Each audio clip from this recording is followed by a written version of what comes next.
This is a compilation of all of the videos I have made on video games that are at least 15 years old. Now be warned, these are not regular Let's Plays. All of the videos have their very own gimmicks. For example, I have two Neopets videos. The first one is a month-long experience where I played the game every day and got hooked on gambling and became an alcoholic. I am serious. And the next Neopets video is me going over the company's revival in 2023, along with sharing my experience of the Neopets team DMing me and then ghosting me. I still think about that sometimes when I go to bed. I also played their failed metaverse spin-off and I drank even more. Apparently I had a problem when it comes to Neopets. So yeah, you never know what you're gonna get, but what I can guarantee is that I do not often go shirtless or wear a tank top in these future videos, only in the Neopets one. Man, I had a real problem when it came to the Neopets video. I was actually going through some sort of crisis, I think. So yeah, you won't have to see these arms and chest that often. I genuinely considered if I should change out of this shirt when recording all these compilation openings. But it's 9 p.m. right now,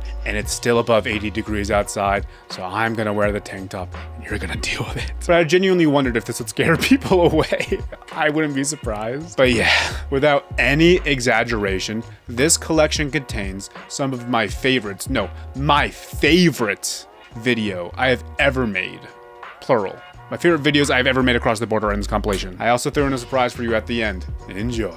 Let me tell you about my favorite crisis that I had this week. So, I went on Facebook. I don't go on Facebook a lot, but I was thinking about Farmville and I wanted to visit my farm just for, you know, good old nostalgia's sake. This is when I find out that the original Farmville has been completely taken off of Facebook. Needless to say, I was not okay. Luckily, I still have footage of my farm, but the fact that I can no longer access it just sent me spiraling. However, that is not the crisis I am here to talk about today. That crisis is for a different video. So naturally, I had to cope, and what I do when I cope is look at my other games that I have on Facebook, and I saw Candy Crush. Now listen up, I used to be a Candy Crush connoisseur back in 2014 when I was in high school. That's right, while you were all at homecoming, I was at home playing Candy Crush by myself for over 500 levels. Now, if you think 500 levels is a lot, well, you would be right, but now there's over 1100 levels in this game. If you don't know what Candy Crush is, first of all, how? Did you not watch Size Gentleman video? I mean, there's a Candy Crush ad at the very start. Candy Crush is one of those games that you just match the colors up like Bejeweled. Match 3 colors and congrats, you're going places. Probably not to homecoming, but you're going places. So anyway, I click on Candy Crush to play it and I don't start recording instantly, but man, I wish I did. Let me tell ya, this game missed me. I got a million pop-ups. I mean, there were a lot. I didn't read any of them. I have no idea what any of them said, but I don't know, I probably got mail, I probably won something for all I know. There is so many I had to click through. Eventually I do get through them all and start playing the game. And I'm playing the game very well, which surprises me because I remember that I stopped playing Candy Crush originally because the level that I got to was really hard and I couldn't beat it. I'm just sitting there playing for a while and then suddenly I realize why I'm winning so much. I'm pretty sure at least one of the millions of pop-ups I got at the beginning of the game, one of them was a message that said like, "Oh, we missed you so much, so what we're gonna do is give you an advantage on every single level you play, so you love us and keep playing." This is when I decided to record my screen and things got interesting. By the way, if you're watching this video and you're currently a Candy Crush connoisseur, please do not judge my gameplay at all. And I'm not saying this because I'm embarrassed of my gameplay, I just feel like being a Candy Crush connoisseur in 2022 is something you just keep to yourself, you know?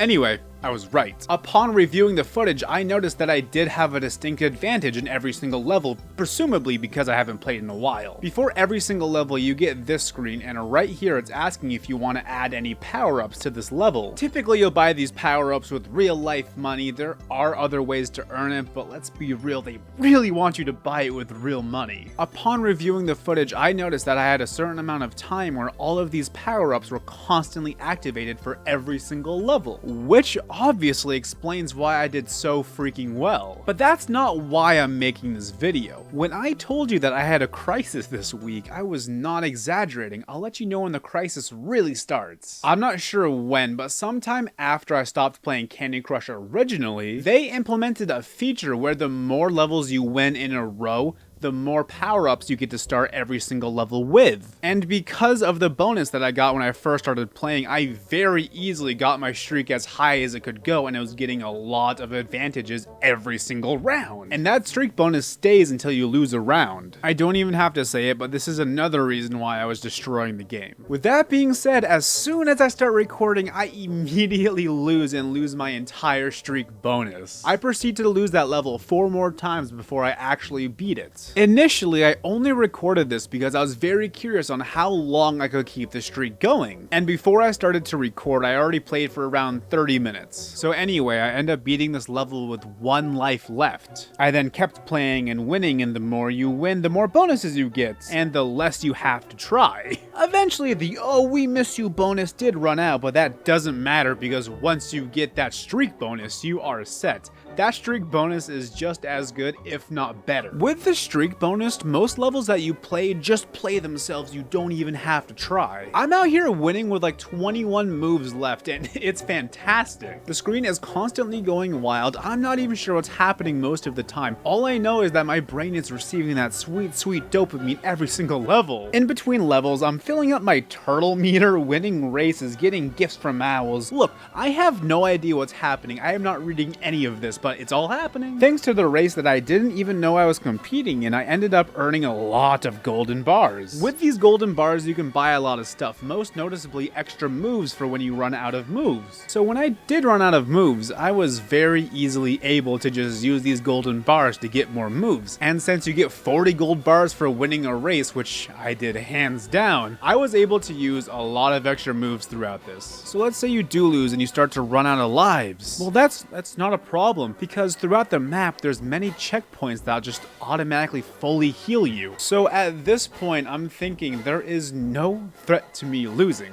I can't lose. How do you lose this game? At this point, I am mindlessly playing, absolutely brain dead. I am hardly doing anything, and I'm getting dub after dub after dub, getting 3 stars almost every time. And no, I was not listening to any music or watching anything on the side. I was 100% focused on Candy Crush. And after probably about another hour of playing this game, I finally ran out of lives. By the way, if you run out of lives, this game is going to make you feel as bad as possible. You're so close, just buy more golden bars so you can continue. If you're not going to buy more golden bars, you have to click the give up button, which to me feels very condescending. Aw, you're gonna give up, you little bitch? You're having trouble matching up colors of candy? A 5-year-old could play this game, but you can't. You're just gonna give up. I get it. You can't hang with the candy. That's how I feel when I give up anyway. The turtle guy then pops up and he's like, hey, you're losing out on 80 turtles. Like, bitch, I have 6,000 turtles in the bank as we speak. I don't know why, I don't know how, I don't know what they do, but I have 6,000 of them. Do you really think I'm concerned over 80 freaking turtles? Then it says you failed, bringing you to a screen saying 1 life left, and I have no idea what this screen means. So obviously it's trying to get you to buy these extra lives or whatever, but why does it say 1 life left when I have 0 lives left, and all of the options to buy more lives is infinite lives? And so that means the 1 life phrase is meaningless. What's it talking about? 1 life what? I don't have 1 life, there's no 1 life on screen. What does it mean? I'm pretty sure they're trying to trick you to think that you have 1 life left, so you're gonna be like, wow, just 1 more try, I can buy this and do it. When in reality, it's absolutely nonsense. And then it shows you your progress in the race that you may or may not have known that you were competing in. Like, oh, you're gonna give up now? You're so close to winning. It's like, all right, I didn't know I was in a race. Now we're at the daily treat machine. Like, what is this? Then, of course, they try to get you to buy something else.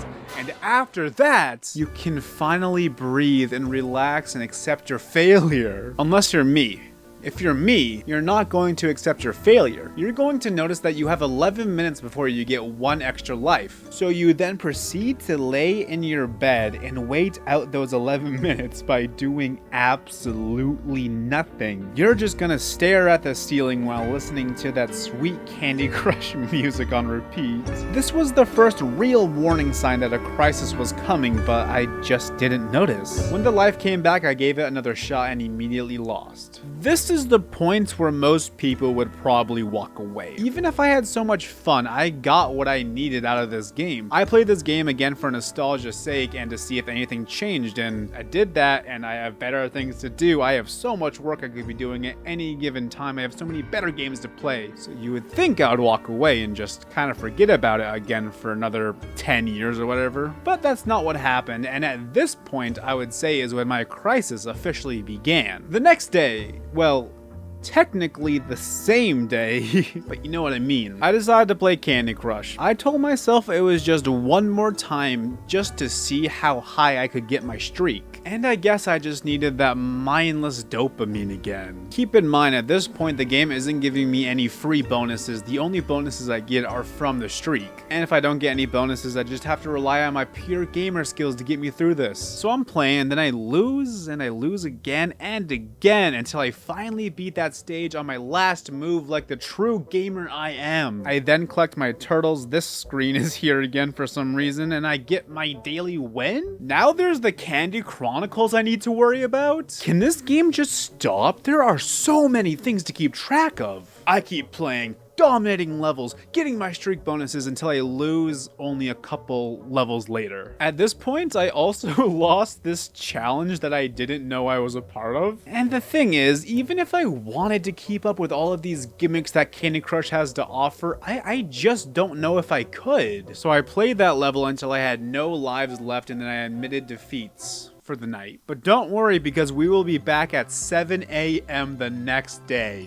I don't know if this is gonna make it any better or worse, but that night I was binging recording and editing a video, and you can clearly see when I started working on the video and when I finished, given the timestamps of these recordings. I guess when you're working, you go hard just so you can go home and relax to the things that you enjoy. And just to be clear, I am not playing Candy Crush because I knew I would make this video. I was only recording because if I got an insane streak, I wanted it to be captured for proof.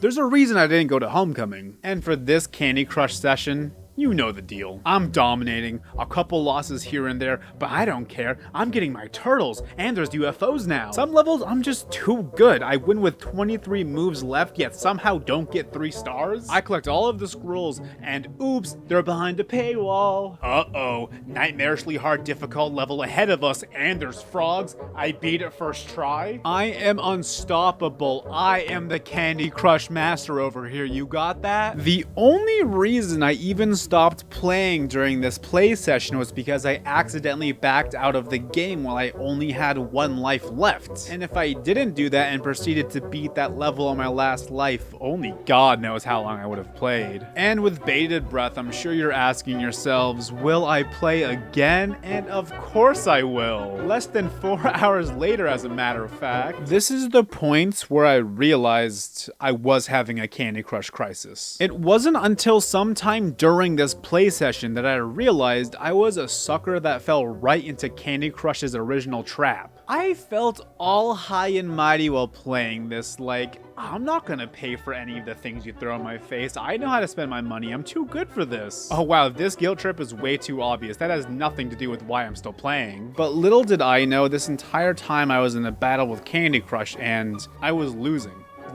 pretty hard.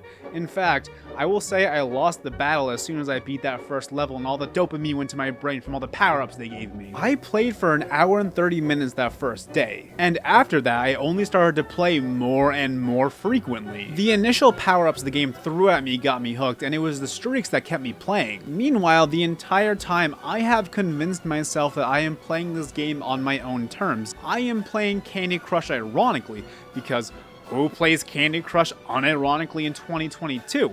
Well, the answer is me, and I had no idea. And that's because this game has so many manipulative tactics, some subtle, but most aren't. But regardless, there's so many, it's hard to know you're even being manipulated in the first place. If the crying girl doesn't get you to play more, maybe it's the 1 life left that tricks you. Maybe you can't lose out on those turtles, you want the scrolls, you don't want the streak to end. Maybe you want to win the race, or the other race that I never knew I was in. Or maybe your brain will miss the dopamine of all of the bright flashy lights and the beautiful noises just in your face constantly. So I stopped playing that day. I spent the rest of the day thinking of everything I told you in this video. This is when I thought this video could happen. And then I went to bed and woke up this morning. I decided to play Candy Crush just one more time to see if, knowing what I know now, if I would still have the urge to play more. So I play, and I can't beat the level that I was stuck on last night, so I stopped playing. And at the time, I was like, well, that's good news. I don't have an urge to play anymore, so now that I'm aware of the tactics, I won't fall for it. However, that didn't quite happen. You see, I then write this entire script, but I want to know what level I left off on for this script. So I go to Candy Crush just to see that. But of course, that's not all that happens. I go, you know what, let me just try to beat this one level. You know, I will either lose all my lives or I'm gonna beat the level and be done and, you know, start filming the video. I beat the level pretty quickly, and then I keep playing for 30 more minutes. And this is after I wrote this entire script and came to this realization. I'm still playing. How brain dead do I have to be to know all the warning signs, to know everything that happened, to have written an entire script about it? How brain dead do I need to be to keep playing it? This is what I wrote for the ending of the original script. I can confidently say that my Candy Crush crisis is over, but because of my immediate relapse with this game, I don't think that's true anymore. The best I can do is to just pray that I never ironically play this game again, then suddenly get sucked right back in. At first I wanted to make this video just for the laughs, but now I want to make this video just to hold myself accountable. So if this ever does happen again, there's a video out there that I can refer to, and there's a whole audience that can hold me accountable for it. This just didn't need to happen. I'm not mad or anything, I'm just disappointed in myself, and I find the humor in it. Trust me, I wouldn't be making this video if I didn't find the humor in it. Just none of this needed to happen. That's all I got. That's my crisis for you. Now I'm gonna go outside, I guess. Maybe I'll meet a girl. Maybe we'll have a fake homecoming in my apartment. Maybe. That'd be nice. Neopets, originally created in 1999, is an online browser game where you can play games, read up on interesting lore, talk with a community, and most importantly, raise and take care of virtual pets known as Neopets. It exploded in popularity in the early to mid 2000s with over 35 million active monthly users. It was everywhere, especially with their brand deals. It was even bought up by Nickelodeon in 2005. Since then, it changed developers and declined in monthly players, but there's no denying how big Neopets used to be. And with a monthly active player base of 1.5 million players as of 2020, Neopets is still far from dead. However, despite growing up in the early 2000s and being the perfect age demographic when it was booming, I never really got into it. But that's going to change today. Or this past month, I should say. You see, I decided to engulf myself with Neopets for an entire month straight. From July 1st to July 31st, I committed myself to at least 1 hour of Neopets every single day with the goal of becoming a Neopets master. But what sounded like an easy and joyful task ended up being a lot harder than I expected. With real struggles and genuine emotional arcs, I just barely made it through this month with my sanity intact. I could explain it all to you right now, or I could show you.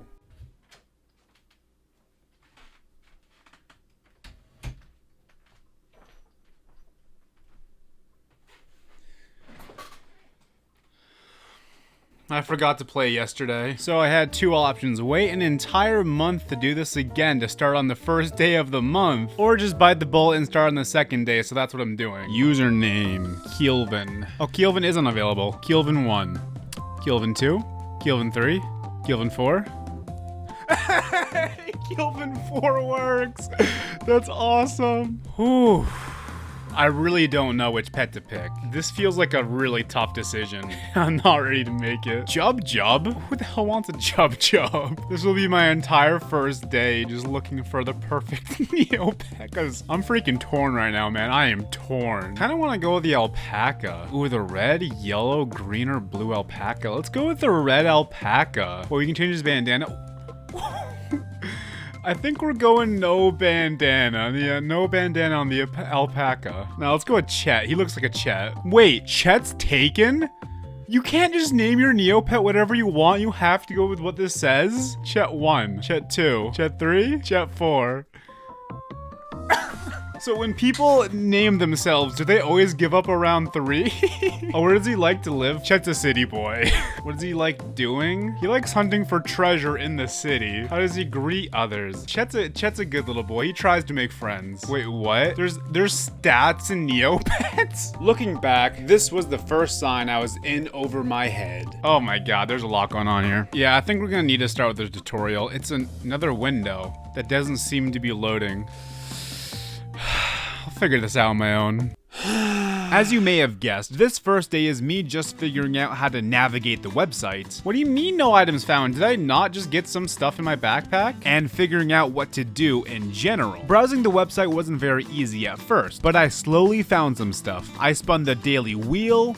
Trudy, that's worthless. Oh, I played with, fed, clothed, and gave Chet 4 his very own pet. Do you expect me to read all of this? Okay, I'm feeling kind of overwhelmed with all the lands, the whatever the heck. I want to play some games. So I then play some of the most underwhelming Flash games I have ever played. I'm gonna be honest, I can already tell you right now that this one's not gonna be my favorite. Kinda hate this one. What was that noise? Oh man, this is so cool. Who are you? What the fuck? God, that was mind-numbing, dude. After that, I attempted to figure out the shop, but I just got confused. How in-depth is this game? And the community shops only made my confusion worse. How do I get the stuffed frog? I had no idea how anything worked and just wanted a normal shop. Anyway, I bought the premium membership. Awesome, I am now a Neopets premium member. June collectible is premium collectible hardcore gamer headphones? Okay, so how's my boy doing? He is happy, bloated. What more could you ask for? So I don't know if that was an hour on the dot, but I've been recording on OBS for an hour. So that's day 1. First impressions are the games aren't as fun as I was hoping for, and the website's kind of confusing. There's a lot more to this game than I thought. We'll see where it goes from here. By the way, for some reason, I immediately and subconsciously nicknamed Chet4 Chet. So for most of this video, I will be referring to Chet4 as Chet.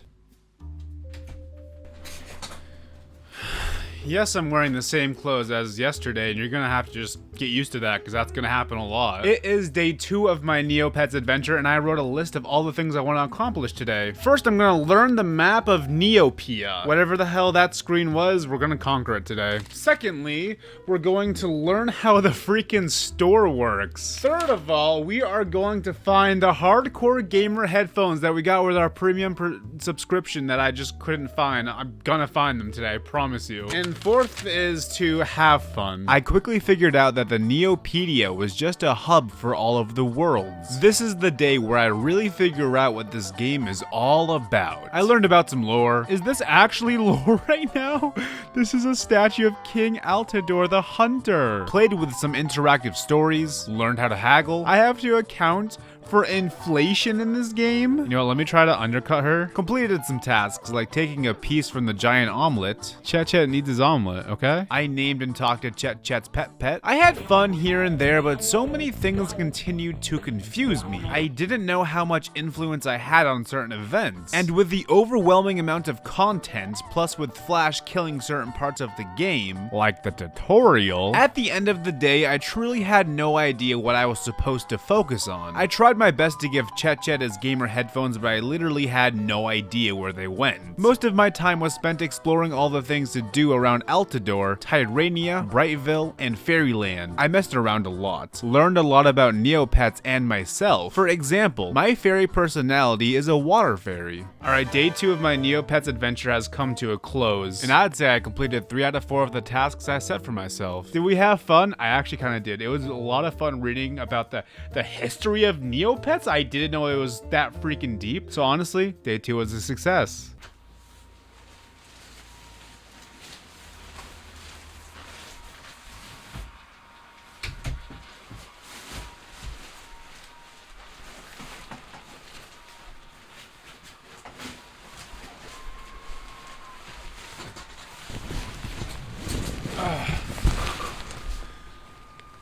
Happy 4th of July. Alright, so today is day 3 of my Neopets journey, and I wrote a list of what we need to do. I want to build a Neo house for my boy Chet Chet. I want to get Chet Chet some new clothing. We're going to get rid of that potato sack once and for all. He needs the fine Gucci quality, you know what I mean? And as always, we have to have fun.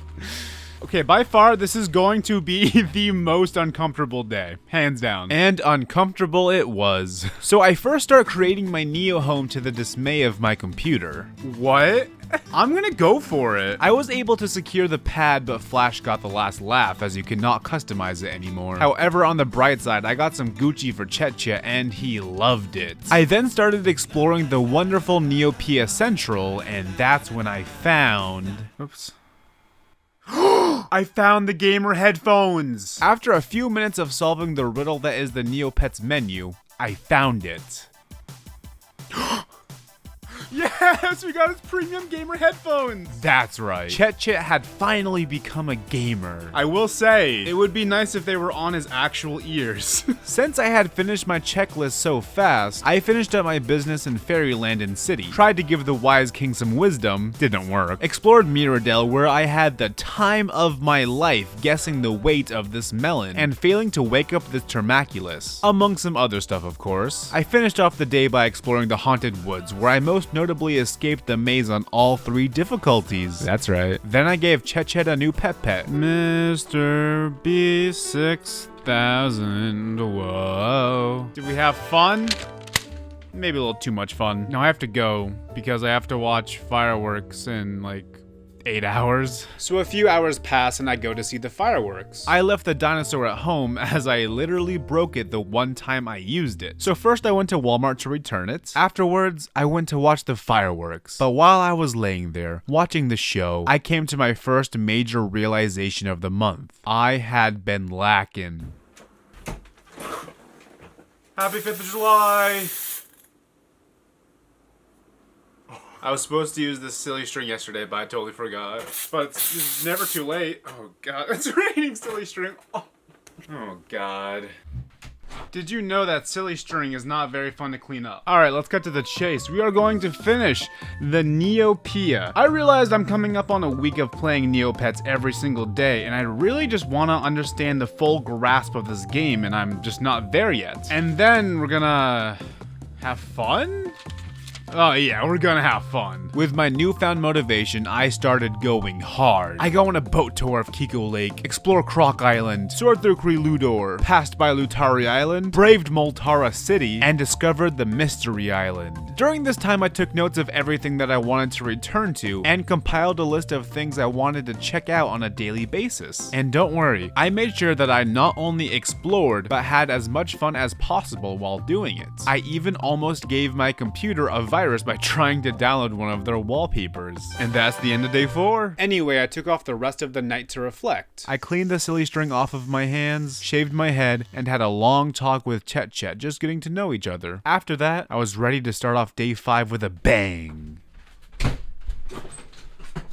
Welcome to day 5. I hope it's day 5. So I have compiled a list of all of the daily activities there are to do in Neopets that I have found so far. Like checking the money tree for free stuff, depositing into your bank daily for some interest. You can wish at the wishing well 4 times a day. You can get free stuff at the secondhand shoppy, or shop. The Island Mystic has your daily fortune. In the Deserted Tome, you can make your daily risk. Tombola has a daily raffle. There's a daily haiku generator. You can share wisdom with the king once a day. There's a daily wheel. And there's a wheel that you can spin every 2 hours. You can visit the fairy caverns once a day. You can check for buried treasure 3 times a day. And you can fight off the Kraken in the governor's mansion once a day. So we're gonna go through that checklist and then we're gonna take it easy, because I'm not gonna try to speed run this game, because I want to know all there is to the Explorer area, but also the Explorer area is the game. So we're gonna take our time exploring the Explorer area. We're gonna play some games, probably because I don't have a lot of Neo points left, and then we'll see where the day takes us. Oh yeah, I wrote a little reminder for myself saying that having fun is a daily thing as well. Oh yeah, there's also the daily surprise. That's pretty important too. I did everything I just mentioned, plus explored a bit while taking notes. But like I said, I don't have to rush out everything in Neopets, so I started to play some games. Most notably Fairy Bubbles. Not because I enjoyed it, but because this game is so unfair fair and I wanted to prove myself better than the game. So I ended up playing just this game for over 30 consecutive minutes, and I did not make much progress at all, making this the longest Neopets session I have had yet.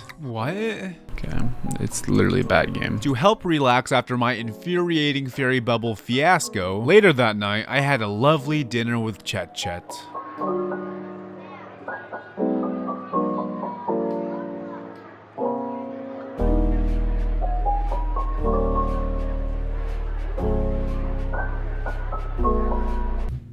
I got mail! Alright, so yesterday on my little dinner with Chet Chet, he told me he was feeling a little bit lonely, so what I did was on eBay, I bought a little vintage toy, I think is what it's called, of Neopets obviously, and whichever Neopet is in this package, we are going to adopt. And obviously it's blind, so I have no idea who's gonna be in here.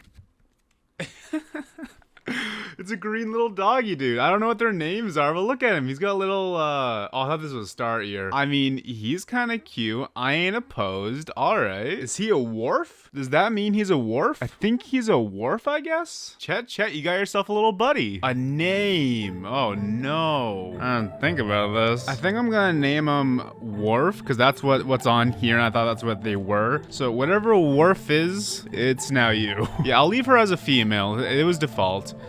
I forgot. Okay, I keep calling Chet 4 Chet, so I'm gonna name her Wharf. Wharf is Taba. Okay, how about Wharf? We got Chet 4 and Wharf. The lovely family is growing. From here, I did my dailies. God, I'm literally trying to organize my notes right now. Look at this freaking clump. Dressed Wharf, gave her a pet, and then spent the rest of my time trying to master some games. The most notable moment here was what followed after I played one game of Igloo Garage Sale for over 5 minutes straight. What? I played for how long, and now I'm a suspicious user? I get no freaking Neo points from that because I'm sus? What does that even freaking mean? I looked up that message and found others with the exact same problem. Oh my god. So if you do too good in this freaking Igloo game, they will think you are a bot. But this Igloo game is so easy. So it's a waste of time. And we all know how much I value my time. So we are playing Neopets at night because Rue Island is awakened at night. I'll show you what I mean. Just beware of the inhabitants who only venture out at night. However, nothing seemed to change for me. At this point, I was kind of annoyed. Okay, so am I wrong about Rue Island? A couple nights ago, I didn't have much fun because of my stupid dedication to fairy bubbles, and yesterday the game called me sus. But I was really looking forward to playing all day because of Rue Island at night, but I found nothing. So I leave Rue Island very disappointed and begin to explore other areas, starting with the Lost Desert. One of the first things I do is play a card game called Pyramids. It's very simple and was one of my favorite games I had played so far. So fun, I exclusively played this for almost an hour without getting a single win, until all I need to win this is a 2 or a king. I still had some time I wanted to kill, so I begrudgingly explored the rest of the desert, and then tried coping by gambling. After that, I explored the Virtue Pet space station, and that's where I decided to adopt a Grundo. Now keep in mind, at this point I had played cards for almost an hour. My brain was fried. When I was naming my Grundo, there were 2 other names that popped up. Those 2 names were names I gave to Pet, so naturally I thought I was adopting a Pet. So anyway, I left him white and tried to call him Walter because at the time I was rewatching Breaking Bad. However, Walter was taken, so I named him Name Walter. And once I officially adopted him, that's when I realized. Wait, is this a freaking Neopet? Did I just adopt a freaking Neopet? I don't want Name Walter. I got 3 Neopets to take care of. Are you kidding me?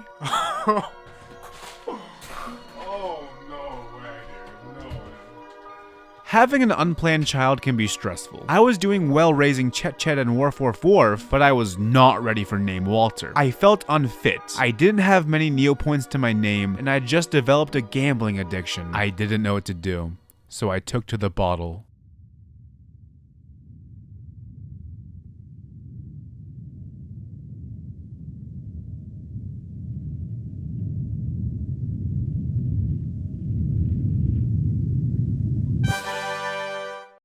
Okay, so today, of course, I'm gonna feed and play with my Neopets, but I'm winning that pyramid game. I then proceeded to play over 50 games without a single win. During that mindless hour, I really had time to reflect on my past week with my pets. I thought about all the fun times we had and all the kind words they've given me. I felt guilty. These guys could have had any father in the world, but instead, they got me. An alcoholic who is addicted to a card game he cannot win. It was then I knew I needed to make a change.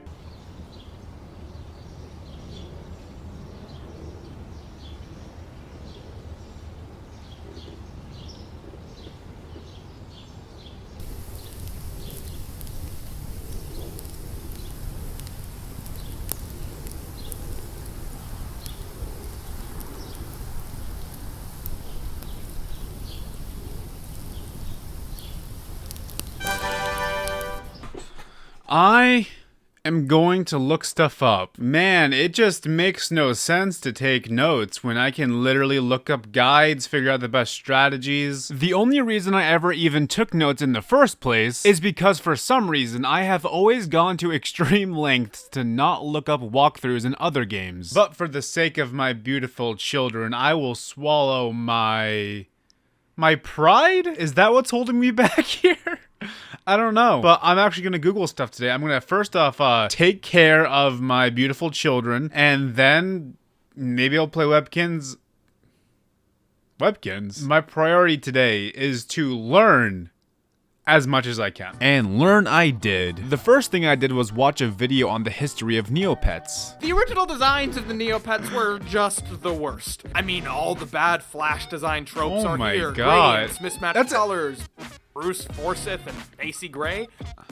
These were actual Neopets. What? Needless to say, the crude artwork of I then learned about all there is to do in the game in 2022, while getting my daily pyramids in, of course. The most important thing I found was a website called NeoJelly. It's basically an encyclopedia of Neopets, and has everything laid out in a much more organized and understandable way than the actual Neopets game. Honestly, I wish this was just the Neopets website. The main thing I'll be using NeoJelly for is making sure I'm doing all of my daily tasks, and having easy access to all of the shops. And I know people are going to comment this. Yes, I tried to download a browser that would let me play all the old Flash games, but it didn't work for me. And there seems to be some risks involved with attempting to revive the Flash side of Neopets, so I won't be attempting this again in the video. After my research, I did all the new stuff I learned and had a good time. So you may think things are starting to look up. I'm finally becoming the responsible Neopets father I had always dreamed of. I am finally able to efficiently give my kids the life they deserve. But no. In fact, I felt more guilty than ever. I then went on a walk to try and work out my inner demons. No, this isn't about me looking the game up. I was happy to finally do that. It was something bigger.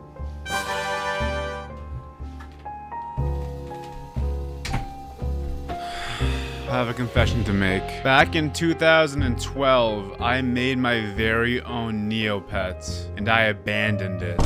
Now, I never really got into Neopets. I literally made him, probably played a couple Flash games, then ditched. And man, it's been eating me up this whole time. While I've been giving Name Walter Chet for Wharf, the life that they deserve. Hut _ Jose. He's been abandoned, and I can't live with myself. It's been eating me up. So what I'm going to do is try my best to find him. I am going to scour old emails, try password username combinations that I think I might have done, in hopes to be able to reconnect with Hot Jose. And it did not take very long to find a lead.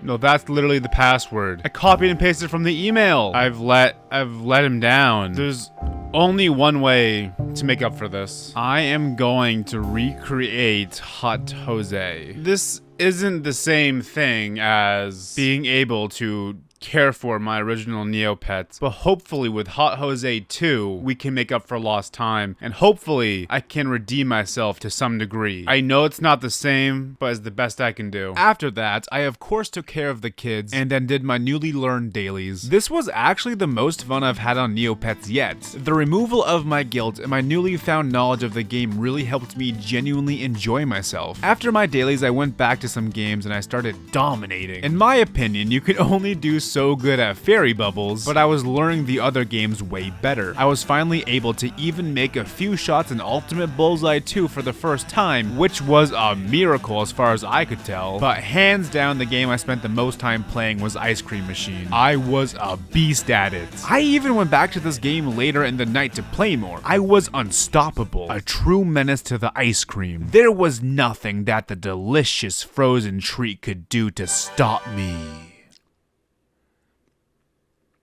So there is one thing in Neopets that I have been avoiding this entire time on purpose. I have not once even tried out the battle mode. So today's plan is to do all my dailies, of course, lick this ice cream, and then figure out the battle mode. The delicious ice cream also inspired me to give my Neopets some fabulous visual upgrades. Aren't they precious? So I tried to figure out the battle dome and how to level up Chet, but not gonna lie, it was not very exciting. I did get a win, but I hardly knew what was happening. So I decided to watch some videos on it while playing some games off to the side. I think the only way to level up your Neopets is through doubloons, and getting doubloons is something I have been trying to do so many times but continue to fail at, considering the fact it's based on RNG. So instead of battling that day, I just watched more Neopets content while playing more pyramids. And if you were wondering, at this point I had played 99 games and won 0 times.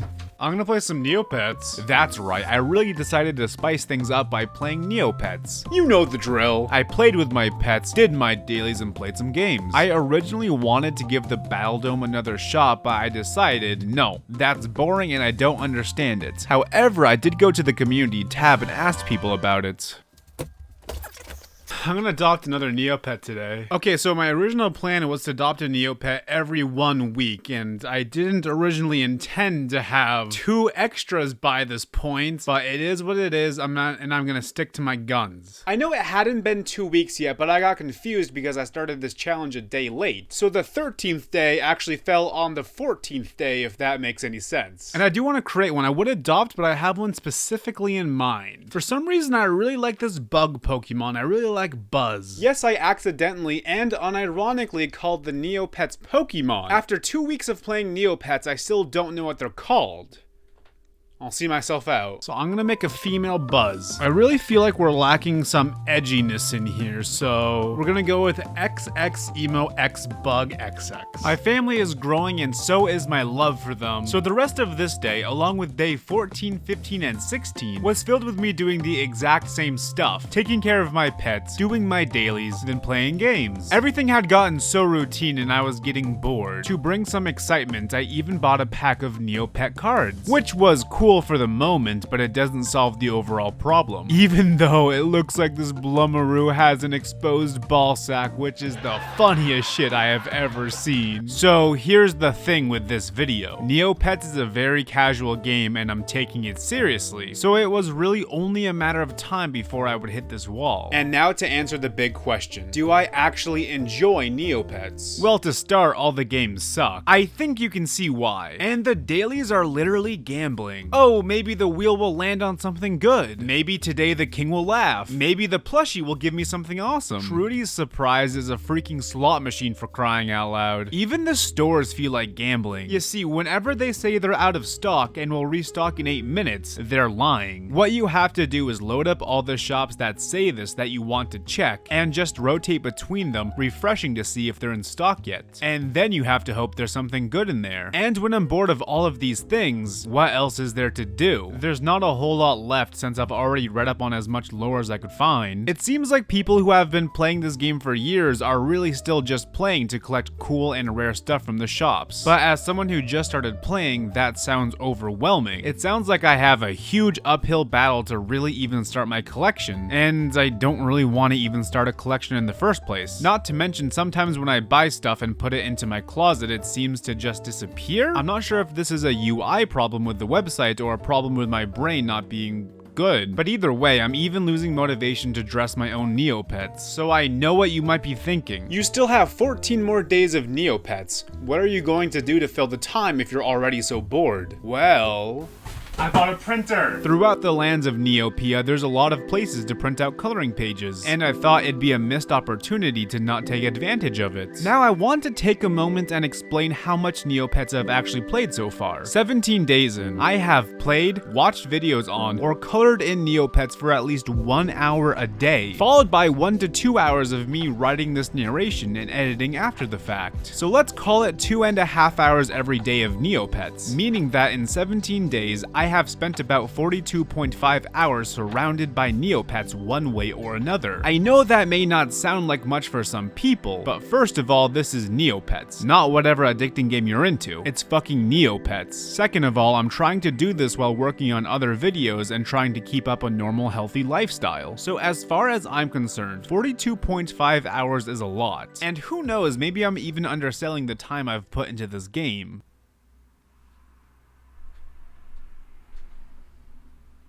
Hey! So today is my get out of jail free card. I am gonna be on the road for like 5 hours today. I'm gonna be getting a tattoo with my sister. We'll reveal that later. But since I'm not gonna be home for most of the day, I don't want to force myself to play Neopets when it's gonna make me die. It's gonna overwork me or whatever. Cause it's stressful, okay? So what I'm gonna do today is spin the wheel of monotony. This wheel can take anywhere between a few hours to a whole 24 hours to spin. So, I knew I had to spin this at least once in this 30 days. And I choose today to do it because I'll be gone for the longest. So, let's spin.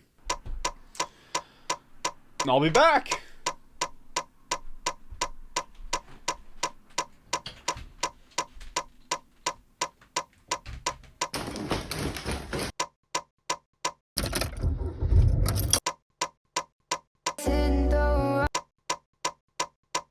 Across the pavement, hoping it will cave and swallow me whole.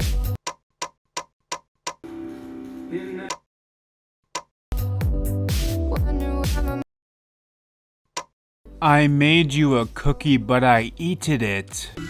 Hey, do you want a drawing I made? I colored in a picture. Yeah. Oh, there you go. Do you want a coloring piece? I'll tattoo that on you. Yeah. How about that? And this will be the payment, right? No. No. Alright, fair enough. Alright, let's see what it landed on.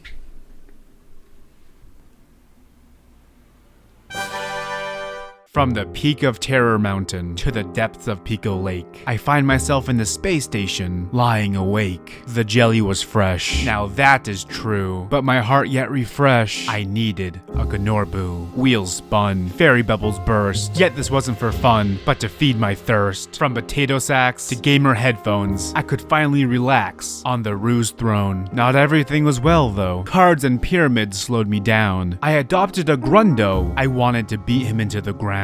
At the end of the day, my Gellert, Z-Talk, and Buzz are enough to make me stay. But I'm mostly here because, no, it's not for any Neo points, nor is it for you. Sorry if this disappoints. I'm in it for my bro, Gnorbu. That's my submission for the Neopets Poetry Contest. I hope it does well. By the way, Neopets also had a data breach during this time where over 69 million users had their information potentially stolen, so that's awesome.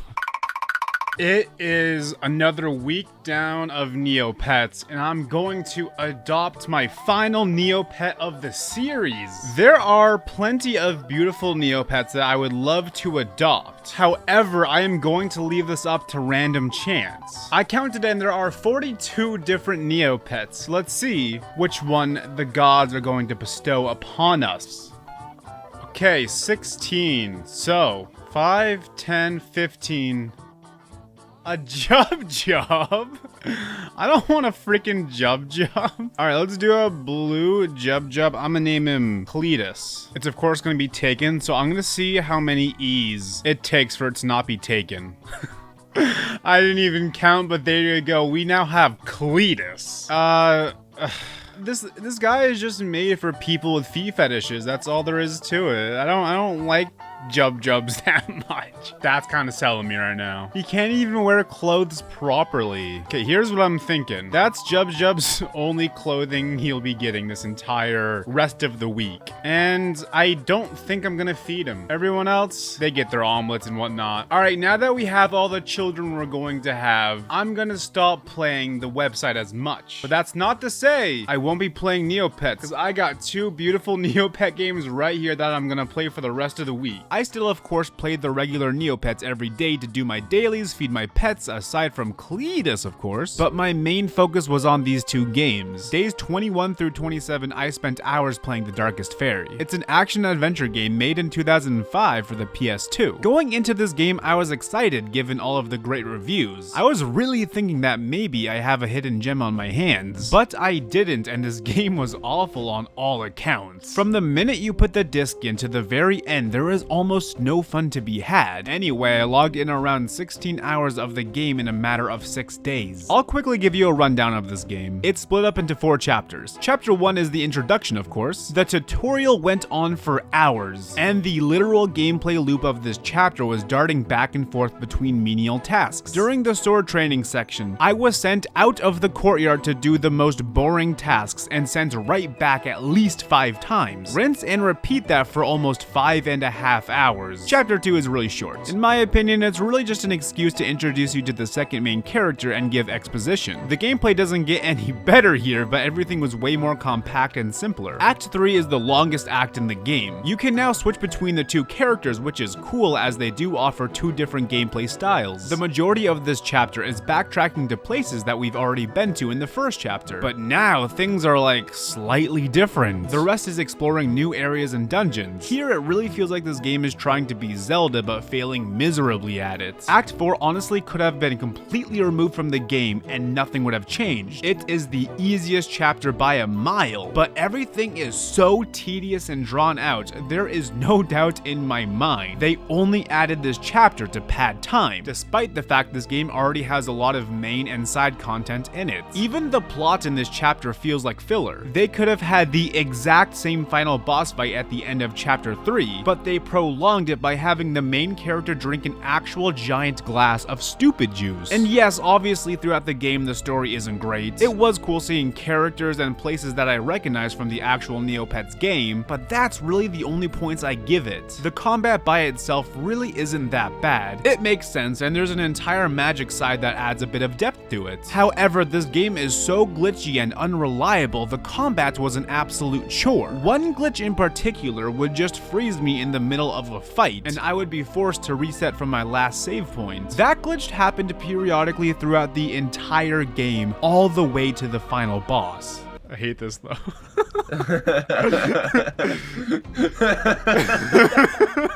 I'm gonna start by killing this fucker. You are joking me! Snap me out of it!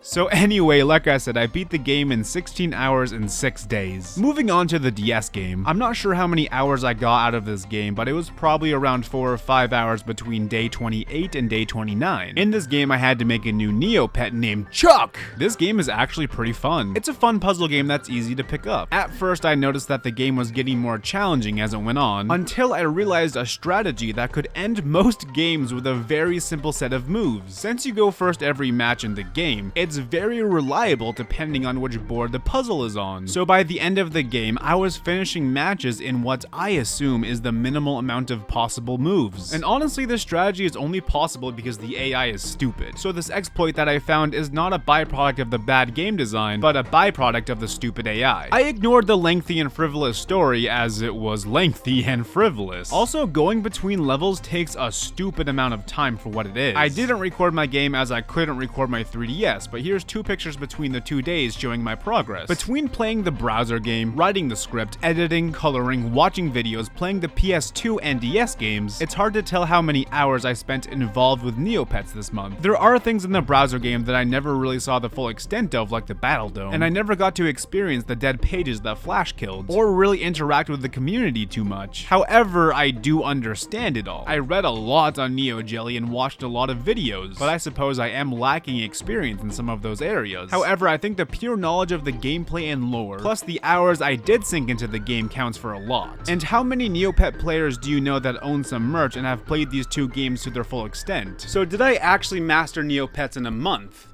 Well, I'll let you be the judge of that. And for now, excuse me as I finish off my last day.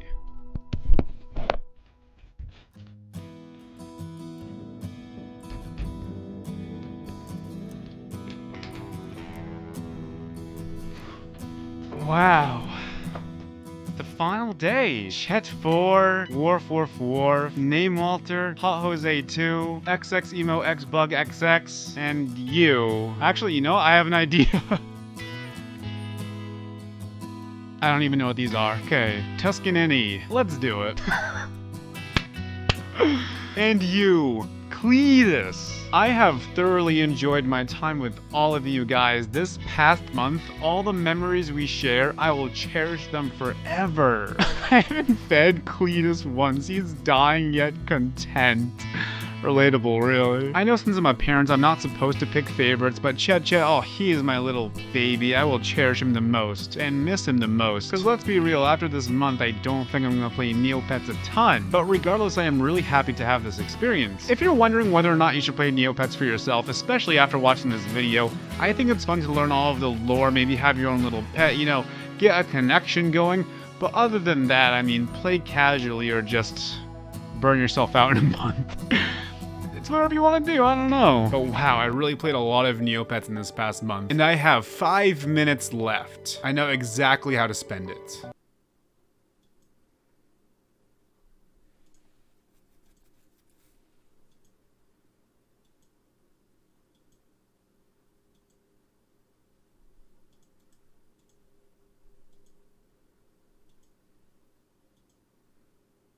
Dang it.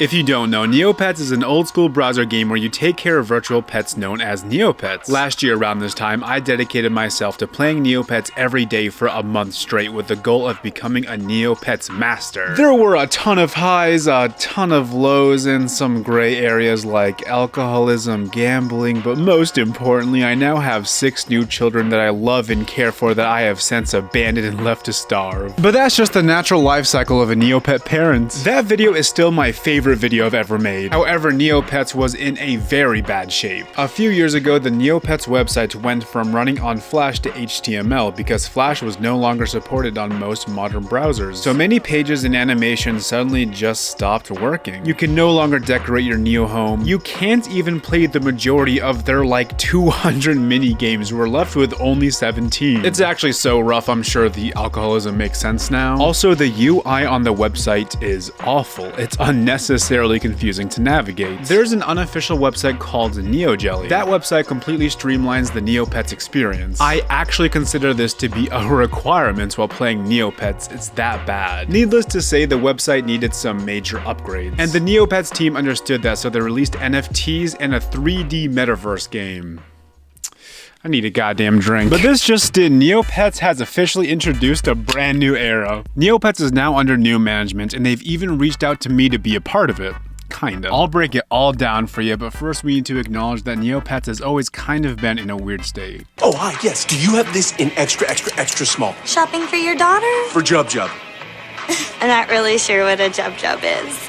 Very early in the Neopets life cycle, a man named Doug Doring was introduced to the Neopets team and founded Neopets Inc. That man pushed for Scientology education to be added into Neopets among doing some other weird things. Now luckily, nothing like that actually made it into the game thanks to the original Neopet creators, but what a weird ass guy. On top of that, Neopets had a gambling controversy that got some of its games banned in Australia. There are a few other smaller controversies that I could cover here, but I think you guys get the point. In 2005, Neopets was bought by Nickelodeon, then bought by Jumpstart in 2014, and since then, it's been mostly downhill. There have been multiple data breaches compromising users' passwords and usernames, and of course the removal of Flash, addition of NFTs, and their metaverse game was not received well, to say the least. Meanwhile, there was just a consistent lack of new and exciting content because Neopets was running on a loss for over a decade. However, in early 2023, Neopets was purchased from Netrunner Dragon through a management buyout led by Neopets Metaverse's former leader Dominic Law. Neopets raised $4 million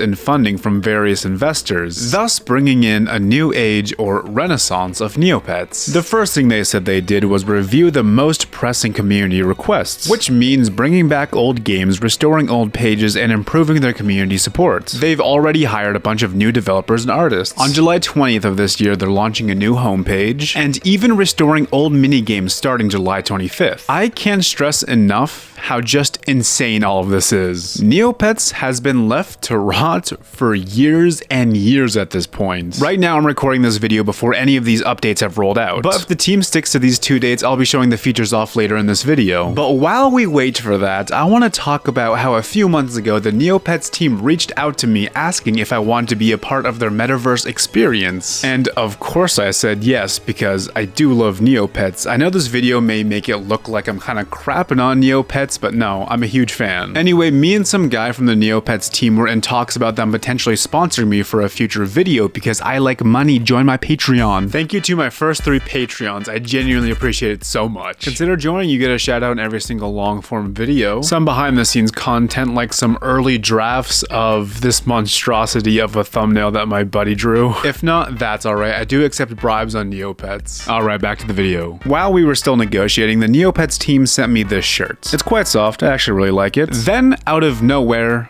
they ghosted me.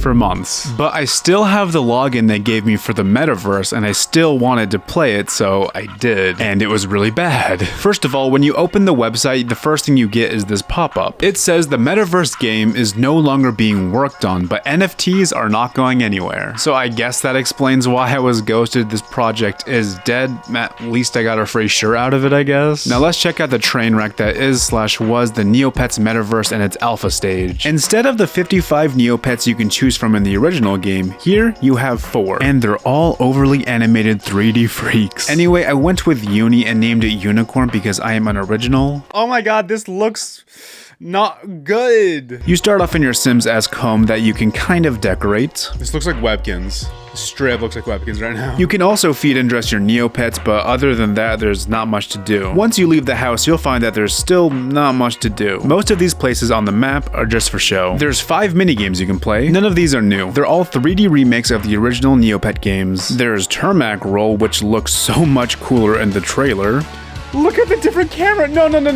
Look at that camera angle versus the actual game. Don't give me that. Mirka Chase is the only banger there is here, though it's basically just Snake. Ultimate Bullseye sucked in the original game, and in this one, I'm just gonna say it. Snowball fights actively made me want to die. Icy Islands, crashed my browser. So I then went back into my account and it turns out nothing saved, so I had to adopt a new Neopet and do the tutorial all over again. At least then I was able to actually play Ice Islands, which is just this so exciting math minigame. The money tree, or whatever this abomination is how you get rewards for random missions. The rewards for these and rewards for playing minigames are mostly materials you can use to craft objects and food. Well, so we're gonna have an ice theme going on here, not because I really want to, but because that's all I have to my disposal. The Battle Dome is back, but I literally have no idea how to fight in it. You need at least 3 Neopets to access it. I've managed to get 2, but I don't know how I'm supposed to get the 3rd one. I need an adoption ticket, and the only other adoption ticket in this game I can find involves me logging in 2 days in a row, but I'm not sure how I'm supposed to do that when it doesn't even save my progress. So now all I can do is wait a week and check out the new Neopets website. Hello, it's been a week. Big things have been happening in the gaming world. Nicolas Cage is now playable in Dead by Daylight, and Neopets has disappointed me. Firstly, let's talk about their new homepage for their website. Neopets.com used to just open up with your pets, but now it acts as a hub for their many Neopets projects, news, and merchandise. It looks really nice so far, I mean, no complaints. The only thing giving me any pause with this is the other games they're trying to promote. Now, Neopets has a history of making and discontinuing a few different mobile games. I am aware how Neopets has been running at a loss for the longest time, so I understand trying trying to branch out. But there's no doubt in my mind that the main way to get people back into Neopets is by fixing the original game. Which, yes, is what they're doing right now, but this Match 3 game with 75 reviews on the Apple App Store is not the way to help. And yes, I played this game, and it reminded me of Merge Mansion. It's the same gameplay loop, but with Match 3 gameplay and fairy lore instead of this weird-ass grandma lore. They're also promoting Neopets Island Builders. This game is slightly more engaging for me than Fairy's Hope. It's a more focused island builder where you can customize and put local Neopets to work. Yet I'm seeing consistent lag. Like, again, this is not going to bring people back. There's also World of Neopets that's still being developed, and who knows, that could be fantastic, but I think you kind of know where I'm going with this. I was wondering if there were any more Neopets mobile games, so I went to their profile on the App Store and I found this Happy Not Perfect meditation app. It turns out Neopets acquired this company in 2022, apparently to promote the mental well-being of their players. Do you know what would promote the mental well-being of their players? Fixing the damn website. Anyway, I know most people watching are more curious about the 50 games that they promised to return to the website. So first of all, they waited until 11 p.m. my time to drop all the new games. For a while, I was convinced they were going to push the release of these games back. However, because of that late release, I spent like all day on Neopets. I made a complete tier list, completely changed out and redesigned some Neopets. Don't worry, I made a second account to keep Hot Jose 2 and Name Walter safe. So if that 11 p.m. release was intentional to build up hype, well, it worked for me. But regardless, the games are now there. And they do play. However, in almost every single game I played, the text said either undefined or nan. So you don't know how to play?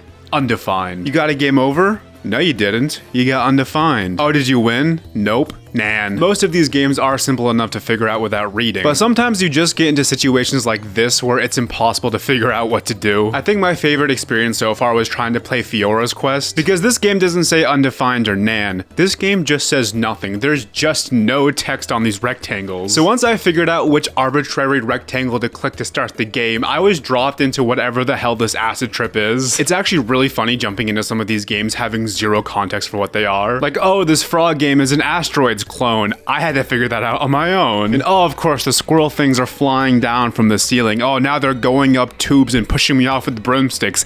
I should have known that with Nan. Other than that, I have not noticed many changes. The Neopets map is back. That's pretty cool. With that being said, us Neopet fans have been just starving for content, so this is still fantastic. Because the games are there, you can play them. You just can't understand them. Also, if you went to the Neopets after party at San Diego Comic-Con, you might want to get yourself tested for COVID. I feel bad for laughing at this, but this is just so on brand at this point. Speaking of on brand, while editing this video, Neopets released a statement saying that yesterday they were the target of a DDoS attack. You cannot make this up. Anyway, consider becoming a member of my Patreon. There you can see my unedited first impressions of the Metaverse game. Now make sure you check out last year's Neopet video if you haven't already, and thank you for watching. I hope you all have a fantastic Tuesday. Back in 2006, Burger King released 3 advertisement-based games for the Xbox 360. Pocket Bike Racer, Big Bumpin', and of course the infamous Sneak King. These games sold for $3.99 a piece, alongside the purchase of a value meal, of course. This campaign was so successful that these 3 games collectively ranked among the top 10 most selling games of 2006, and was attributed as being the driving force behind the company's 40% quarterly sales increase. This is probably thanks to this guy who has 2,706 copies of the game. Excuse me. He now has over 3,000 of them. So why? That's a good question. Why? Why do we do anything in this world? I'll tell you why. Because if I don't get every single copy of that game, the world ends. I'm not explaining to you why it's going to end, but it will end if I don't have every single copy. Anyway, the success of these games are crazy to me because I played through every single one of them, and honestly, they were very hard to sit through. These are no joke some of the worst games I have ever played. But I do enjoy getting my controller all greasy. Thank you to my patrons for helping me afford such a delicious meal. Alright, first of all, I never expected anything high quality from these games. They were sold at a fast food restaurant for $4 each after all. But with that being said, I wasn't ready for depression. Many companies and products have been making advertisement-based based games for basically as long as video games have existed. The most recent example I'm aware of is the Grimace video game that came alongside the Grimace Shade. So the idea of making these 3 games, even at the time, was not anything revolutionary. However, I completely understand why these games sold so well despite being kinda crappy. How many copies do you currently have? Right now I have over 4,000. I don't have an exact count, but it's probably around the like 4,100 range. The novelty of going to Burger King just for some food but coming back with 3 different video games is very fun to me. I hardly ever go to fast food restaurants, but if they did something like this nowadays, I'd go in a heartbeat, even to Burger King. Oh, did I hurt your feelings? Do you feel comfortable saying how much money you spent on these games? It's probably in the thousands range, probably 2,000-3,000. Yeah, not crazy. Especially for the amount of like press and just the funny story. Like that's mainly why I'm doing this. Is just because it's a funny story. It's dumb. It makes me laugh. And as long as it keeps being funny, then yeah, I'm gonna keep collecting them and keep the pile going. Anyway, what makes these 3 games so bad? I say we start with Snake King since it's the most well known out of the 3 and my least favorite. So first of all, I can't ignore how this game opens like a horror movie with the king sneaking around. Sneak King, or Sneaking, is a game where you sneak around as the king and hand out food to unsuspecting hungry civilians. If a civilian manages to see you with their incredibly narrow field of view, then they don't want the food. But if you manage to sneak up to them without being noticed, the king will do a little dance and the civilian will gladly enjoy their meal. Am I the only one that thinks that this is some kind of fetish game? Hear me out. These people are starving. If you do not feed them, they will pass out. However, if they see you coming, they do not want the food. They will only eat it if you're sneaky. This implies they are less concerned about eating food to not pass out, and more concerned about getting the thrill of the surprise. Therefore, they have a sneak fetish. Every single one of them. There's 4 levels with 20 missions in each level. The first level is in a sawmill for some weird ass reason. Like, why are we starting here of all places? There are hiding spots you can hide in to get more points when you surprise someone, but that's literally never worth it. You and the NPC move so slow and you have to predict where they're going to go. Meanwhile, you have to make sure they get to you before they pass out. Also, this game is like half cutscenes. Every single time you deliver a burger, you are forced to watch one of the few repetitive dances over and over. I mean, don't get me wrong, the king's got moves, but the gameplay loop is walk slowly, dance, rinse, and repeat. I wanted to see exactly how long I was watching the cutscenes versus actually playing the game. So what I did was I took all of my footage from the last level for every mission I completed and split it into 2 categories. Those being gameplay and cutscene. When I cut it all down, my total game time was a little over 25 minutes. Over 15 of those minutes was spent sneaking around delivering food to people, and almost 10 minutes was spent watching the king dance. There's a lot of really bad tie-in games, and this one's actually pretty sweet. It's kind of got a little Metal Gear Solid to it. All the doing a flourish to like get the better food is like so funny. So it's definitely like, if you haven't played it, yeah, give it a try. Out of the 3 games, for sure, I think it's the best one. Do you want my version of Sneak King? I would absolutely love to add it to the pile. It'll go right here in between these 2. Yes. And yes, it would be an honor to have your copy. It's an honor to give you my copy. There's nothing better I could do with this. If you want to send us a copy of Sneak King, we would greatly appreciate it. If you want to add your name to it, we'll mention you in a future episode, because we have a YouTube channel called Sneak Kings, where me, my best friend Bobby Ramos, go out into the world and try to find copies of Sneak King, and usually just end up beating the crap out of each other over some minor squabble. Check this out. We got 1 copy of Pocket Bike Racer. What the fuck? Out of the 3 games, Pocket Bike Racer is the second worst, or second best depending on how you look at it. After playing this game, I completely understand why it's not talked about nearly as much as Sneak King. Anyway, you think these BK crown cards still work? The title screen is the best part of the game. It makes me wonder how this one ended up with the worst game case. I don't even know who this is. Her name is Brooke Berg. Can you even read that? You can also play as Subservient, Chicken, Whopper Jr., and those are the only characters that matter. How far can you jump is not a tip. I think the worst part about this game are the track layouts. It's near impossible to tell where to go sometimes. I have driven off into the void many times. You need to heavily rely on the arrows for directions, which makes driving normally a challenge. This is my favorite example of a questionable map. At 150cc, you need insane reaction time if you don't have the map layout memorized. Hands down, the most fun I've had while playing this game is watching the NPCs also not be able to stay on track. Like, trust me, I get it. I get stuck on nothing all the time. time. The best is playing the battle mode and just following the NPCs around. They get constantly stuck in the dumbest loops, just suffering for eternity. I parked here to watch how long they'd stay in this one spot, and they stayed there for so long my controller died, no joke. Meanwhile, nobody was getting any points. I was in 4th place with 1 point the entire time. So the main racing mode is okay once you get the hang of it, but I don't understand why you would play this game when literally any other racing game exists. Whopper, Whopper, Whopper, Whopper, Junior, Double, Triple, Whopper, flame grill taste with perfect toppers, I rule this day. Big Bumpin' is not only the best Burger King game, but it's an okay game overall. It's a bumper cart game with a few different modes. Fun fact, the instructions on these modes are only shown to you while the game loads, which does take a while, but it also cycles through with hints, so you have a very limited window to try and read them. The intro to each stage is longer than the instructions, so that's fun. Anyway, why does this intro feel like a horror movie? Let me start this review by saying this game is complete ass if you're only playing with NPCs. Depending on the game mode, they're so easy to get stuck in a loop. And in other games, winning and losing can just feel random. It's hard to consistently win anything, or maybe I just suck. As much as it hurts to say, I'm willing to take a big bump in L. Playing this game with and against friends makes this an actually decent party game, assuming you only want to play bumper carts. There's one mode that involves you bringing a puck to the goal 1 puck at a time. And if you work with a friend, you can consistently make sure no NPCs ever get a point. So what I'm trying to say is this game is best when you play with friends and make your own fun. But isn't that also just the case for life?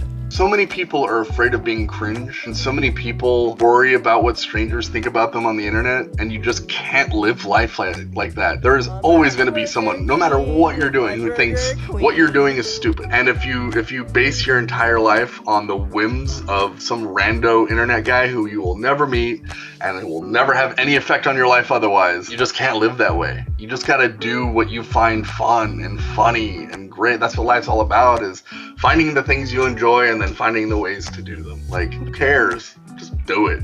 Have fun. Life is short. I'm a big blubbering boy, aka I used to be 300 pounds. I then lost 85 pounds, then gained 15 pounds back. Now my weight has remained around 230 pounds for months now, and I desperately need a change to help me get back on track. And that's where this retro video game comes in. Yep, it's considered retro now. I'm not crying, you're crying. Wii Fit is a fitness game made for the Nintendo Wii, released December 1st, 2007. It features a variety of yoga techniques, strength training exercises, aerobics, and balance minigames. Most of these activities utilize the Wii Balance Board. It's essentially a scale that also tracks your movement and balance. They're also the host of the game. Say hi.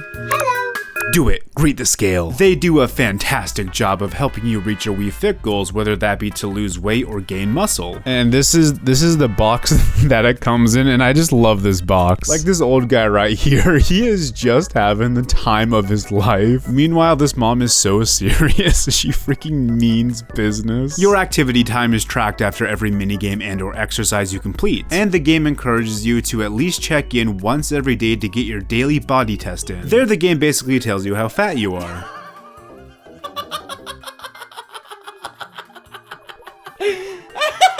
99.9. With over 22 million copies sold, it's become the 6th most sold Wii game of all time. It's a personal childhood classic for me, and for the next 30 days I am going to be playing this every single day to see if it helps improve my weight loss journey. Cool transition. Now choose one of the Mii's below to represent you. So this is my Wii U. This is not pre-owned. At some point I made the baker. I don't know why he looks like that. I don't know why his name is the baker, but that's the Mii. That's the only Mii I have on my Wii U. And I can see the resemblance. Let me see, so your name is the Baker. From there I entered my age, height, and now the Baker and I are ready to rock and start my body test. Wake up. So, by the way, I am going to wear relatively the same outfit every single day to remain consistency. And yes, I will be keeping my socks on. If you want to see me play this without any socks on, you better subscribe to the Patreon. The very first thing I had to do was stand with my feet equally spread apart and relax my shoulders so the balance board could determine my center of gravity. The goal is to have a perfect 50-50 balance, and I was 51.49. Then it showed me my BMI. Oh, it's gonna be obese. It just is gonna be obese. That's obese! What? I know. What's my weight? That's actually lighter than my scale says downstairs. Next, I did the balance test, which had me shift my center of balance to keep the red bars in the blue sections for 3 seconds each. Then it was time for my Wii Fit age. Basically, your Wii Fit age should align with your actual age, and the better you do at the tests, the younger you'll be. What? That's younger. Dude, when I played this as a kid, my Wii Fit age was always like 45. Next, I had to enter my weight loss goal. I decided to lose 10 pounds in 1 month. Very ambitious goal, and to be honest, I did not have much faith I'd do it. Not to mention, the balance board warned me not to. From there, I got to pick my trainer, so I chose the correct one. To start my exercise journey, I first had to do some deep breathing, which is exactly what it sounds like. Unfortunately, I actually felt a little lightheaded after breathing in line with the game. You can exhale through your mouth for now, but try to work. Anyway, the half moon pose should be fun, right? Oh, gee. Oh, my God. All right, screw it. Let's play some games. Oh, my God. Dude, table tilt. This was my jam. Oh, look at the baker go. The next 18 minutes of this hour-long session was spent playing this. It's a balance minigame where the goal is to get these balls into some holes. And of course, as the game goes on, it gets harder and harder. You want the fuck I did first try? From there, I played this game where you lean left or right to hit soccer balls with your head. After my first attempt, the game called me an amateur, so I had to prove it wrong. Proving the game wrong involved me replaying it numerous times with the goal of not missing a single soccer ball, which was not easy. No! Oh, fuck you! No, that was a soccer ball! I thought it was a panda bear! No! No! Why? Fuck you! I'm over it. I'm actually fucking...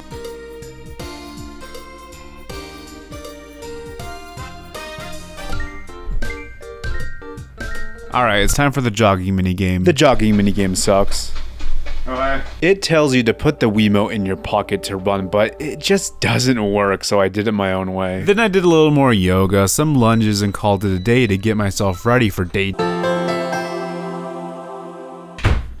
I am so nervous that I'm just gonna be terrible at the body test today. For all I know, yesterday just could have been a fluke. Let's go, the baker! My center of balance was way off, so perhaps yesterday was in fact a fluke. Am I the exact same weight as yesterday? Alright, fair enough. I then got a new test where I had to shift my weight so the dot hit the blue boxes. And then I had to balance on one leg. I felt really good about how I did. And my Wii Fit age was... I'm even younger? Now onto my workout. About 25 minutes were spent coughing. About 25 minutes were spent trying to master the skiing minigame, which was fun but frustrating at the same time. Fuck you! Liar. Liar. Oh my fucking... Next was hula hooping. What the fuck? Spoiler alert, hula hooping is the most tiring game in Wii Fit by far. Yes! 300, let's go! Holy fuck! Holy fuck! Holy fuck! So naturally I got exhausted, so I went to do some yoga because I thought it would be way more relaxing. I was so very wrong. Oh, I'm falling. At least I unlocked one of my old favorite mini games and spent the last 10 minutes just absolutely crushing it. That was not 5 stars! Now on to day. I gained weight. Anyway, I had 2 new balance tests. One where I had to stand still, and then I had to take 20 steps to see where I was placing my pressure or whatever. All that gave me a Wii Fit age of... I mean, I'll take it. It is kind of weird going from 20 to 28, but I mean, that's not bad. Since I gained some weight for some unknown reason, I wanted to go for an hour of in-game time and focus on actually doing some workouts for once. So I did some basic workouts and I had a few thoughts on them. Okay, that did not feel like a thigh and back muscle workout, like literally at all. Because to get the dot in the blue area, I had to shift the balance to my heels. The dot doesn't... If I do the exercise properly, the dot just doesn't go in the blue area, so I have to shift my balance to my heels, which just makes the side of my leg tired, which is not the intended workout. Anyway, I had enough of these real workouts, so I went to the tightrope minigame where I dominated on all difficulties. And I gotta say, this minigame is very simple, but it did grow on me quickly. Then I had to show the bubble minigame who's boss. I got 4 stars by literally 0.1 second. I then tried mastering the slopes and this dumb penguin minigame. This genuinely might be my least favorite, it's just so annoying. Then I bounced around a bit, decided to go for the long run, and then tried boxing. Honestly, this minigame is also kind of boring, but the worst part is, I have no idea why my score was so low, and the game just does not elaborate on what I could do to improve, so honestly, I'll just never know. Anyway, I spent the better part of 10 minutes finding the perfect timing for the step-up game. I tried snowboarding, sucked at it. Okay, this one sucks, this one's bad. And then I went for the island distant run, which was about 10 minutes. It's probably the most boring thing to do in the game. This is what it looked like for me. So as much as this game wants to be a fitness game, this game is a balance game above everything else. The most important part of your body to be in shape are the balls of your feet. No joke, they're tired. And for every stretch or exercise, there's an intended muscle to be worked out. But most of the time, that is still overshadowed by the balls of my feet being tired. Alright, I quickly realized that diet is important, so from here on out, I decided to intermittently fast and eat good food to the best of my abilities. Now on to day 4. So it seems like cutting my calorie intake back a little bit helped me immensely. Who would have thought? Wait, this is the lightest I've been yet. Wait. What? I lost 5 pounds in 1 day? Wait, this is a good pace? Okay. But somehow my Wii Fit age was the worst it's been yet. Like, it's just going up and up, and I'm playing the game more and more. Alright, so today I did 1 yoga pose, and then I said, that's a workout, it's not yoga. That's just not yoga, dude. That was for abs? No, that was for my calf. AKA, I'm out for the day. I wanted this day to be a rest day, but then I got my roomie Anthony to play Wii Fit for the very first time. Truth be told, I just wanted to do the 2-player run with somebody. I mean, this could be a 5-second clip for all I know, so. If this is a 5-second clip, what? This whole 10-minute run. But I also kind of wanted to see his reaction to the game since he's never played it before. First, he had to make his own meat. That's me, I'm the baker. I don't remember the man? I don't remember making this guy. Who's the man? I'm the man. That's kind of chill. Yeah, I like it. I like him. There's my guy. Perfect. Yoif. Look at him go! Oh, this is weird. This does not feel natural. It does not, no. I don't know if it's the most legit. I mean, it says it'll improve my posture. I know. Oh, no. Bro, don't worry. I'm obese. Oh. This is the easiest shit ever. It confuses me. Go a little left, lean a little left. Oh, I have to lean. Oh, I see. What did you think was happening? I don't know, I panicked. There are 5 rounds? Oh, no, I'm kind of scared. I am nervous for you. My avatar, he's sensing my emotions. He is. It's gonna say 50. 46! Oh, no. What? This is ruining my life. I know. God, I'm gonna have to eat a salad after this. You're gonna have to. I mean, I can't. I left the burger out to defrost. After the game successfully crushed Anthony, Yoif's spirits, we played some mini games. And for some reason, these mini games seemed to stress him out more than it should have. I don't know what's wrong with me.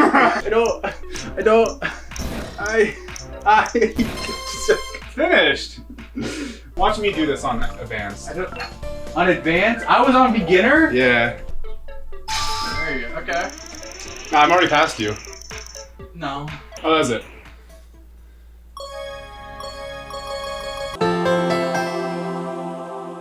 Okay, it's day 5 and I think it's about time I candidly talked about the daily body test. First of all, my center of balance was considered good by the game 1 time and 1 time only. That being the first time. I am almost convinced I will never be able to get a good score like that again. It just feels rigged against me. I did lose weight though. On this day I did the stepping mini game again, which I did kind of bad on despite doing amazing at it yesterday. If I'm being honest, some of these test results feel so goddamn arbitrary. What even is this this one. The fact that every day my Wii Fit age fluctuates so much feels like proof of that. But keep in mind, when you do bad at the body test, the Wii balance board says your body is much weaker than it should be, despite the fact I've been working out with the Wii balance board for 5 days in a row so far. Now let's bring back Yoy for another body test. I just realized your character looks like a stoner Jesus.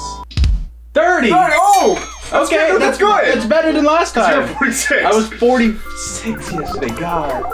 We then tried to 4-star the other 2-player runs, but we just could not for no understandable reason. Congratulations. What? We were able to easily 4-star one of the island runs yesterday, but today we just couldn't no matter how many times we tried. I have no concept for what we were doing differently. Congratulations. You've earned 25%. 34! What could I have done wrong? Okay, now here's a perfect example of the biggest flaw of Wii Fit. Okay, it's kind of hard to see here, but just to let you know, I'm not even doing the stretch properly, and that's because I just literally cannot reach the balance board while keeping my leg straight like I'm supposed to. However, Anthony can, but since I could not, I had an easier time keeping my balance in the exact place the balance board wanted me to. Therefore, I got a much better score. And this can be the case for so many other mini games. They are set up in a way to reward imperfections, whether that be intentional or not. But I digress, this won't stop me from playing every day. Now on to the So here's where I made a very important discovery. That much? How does that happen? I got 5 pounds since yesterday. That's actually just a lie. Is it because I haven't pooped? Is this a chart of when I've pooped?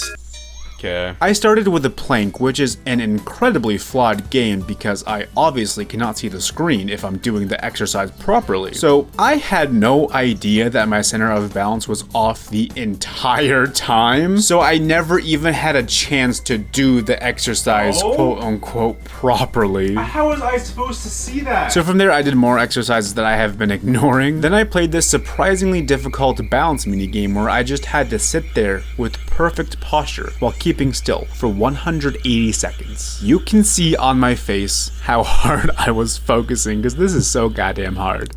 Oh my god, no way. And that's the end. That's the end? Then I did some more yoga poses that I've been ignoring, and now on to day 6.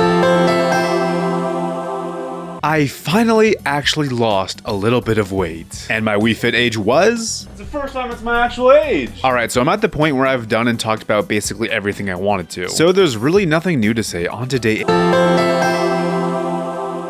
I lost another pound. Day.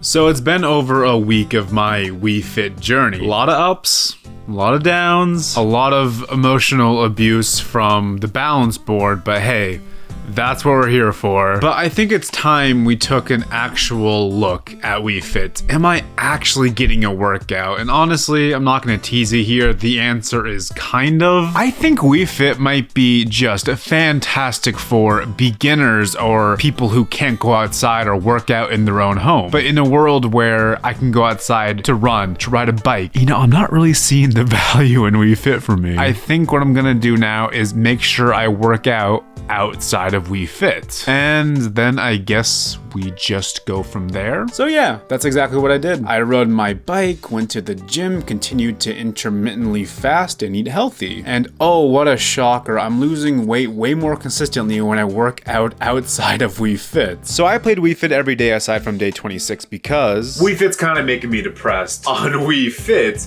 every time you weigh yourself, or every time I weigh myself, I hear duh, duh, duh, duh, duh, duh, duh. That's overweight. But when I weigh myself on the scale downstairs, I just see a number and I'm like, okay, now I know. The Wii balance board will say good job, but I'm still listening to duh, duh, duh, duh, duh. I also recently found out that audio file is called veryfat.mp3. On day 28, I actually managed to reach my goal. I lost weight so fast, the balance board said he was concerned for my health. And it's not like I meant for this to happen. I mean, look at my face here. By the way, my average Wii Fit age for this month is my actual age. This is mind-blowing to me. Maybe there is some method to this madness after all. Breaking breaking news, the Wii balance board is an inaccurate scale. Can you believe it? This old ass piece of technology that probably wasn't stored properly is faulty. So yeah, all of those giant weight gains or giant weight losses are probably all inaccurate. But how do I know this? Well, from the title and the length of this video, I'm sure you figured out that I not only wanted to see how Wii Fit would help me with my weight loss journey, but I wanted to see how its 2 sequels would help me as well. Wait. It's 2 sequels, that was a real mistake. And while playing Wii Fit U, I tracked my real life scale downstairs to compare it to the Wii Fit numbers every single day. And the results pissed me off, not gonna lie. But first, Wii Fit Plus released less than 2 years after Wii Fit and is the 7th best-selling Wii game of all time. Wii Fit Plus seamlessly carries over your original Wii Fit data. It has all the same games plus 15 more. Not to mention some quality of life updates and cool new features. I'm not gonna go over much, just know that this objectively is the definitive version. But I will dock a couple points for calling my cat obese.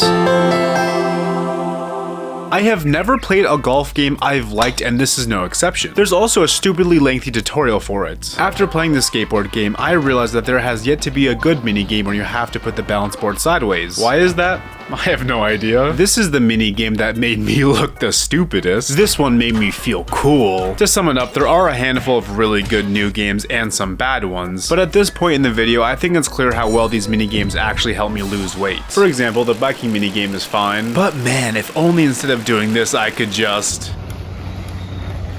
So no, I didn't do any of Plus's actual workouts, because again, it's very clear that this works okay, however, this is just better. So what about the daily body tests? All the old tests are back, but with some new ones. The new ones add a mental component, which makes them all way more fun and theoretically more accurate. So my average for the first month was 25, still mind-blowing to me. But for this month, my average was 21. So am I in really good shape, or is this an irrelevant metric? You tell me. So for this month, I only really lost 5 pounds. This partially happened because Yoif had a nacho incident on his hand, and what was I supposed to do? Not help him out? Those were some damn good nachos too. No regrets. I also had a lot to eat over the 4th of July weekend. Like holidays and losing weight, they just don't go together. But in general, I wasn't forcing myself to exercise in game as much because I didn't think it was really helping me, which just made me lazier in the real world. So when I play Wii Fit U, you better know that I am going as hard as possible because I am serious about losing this weight.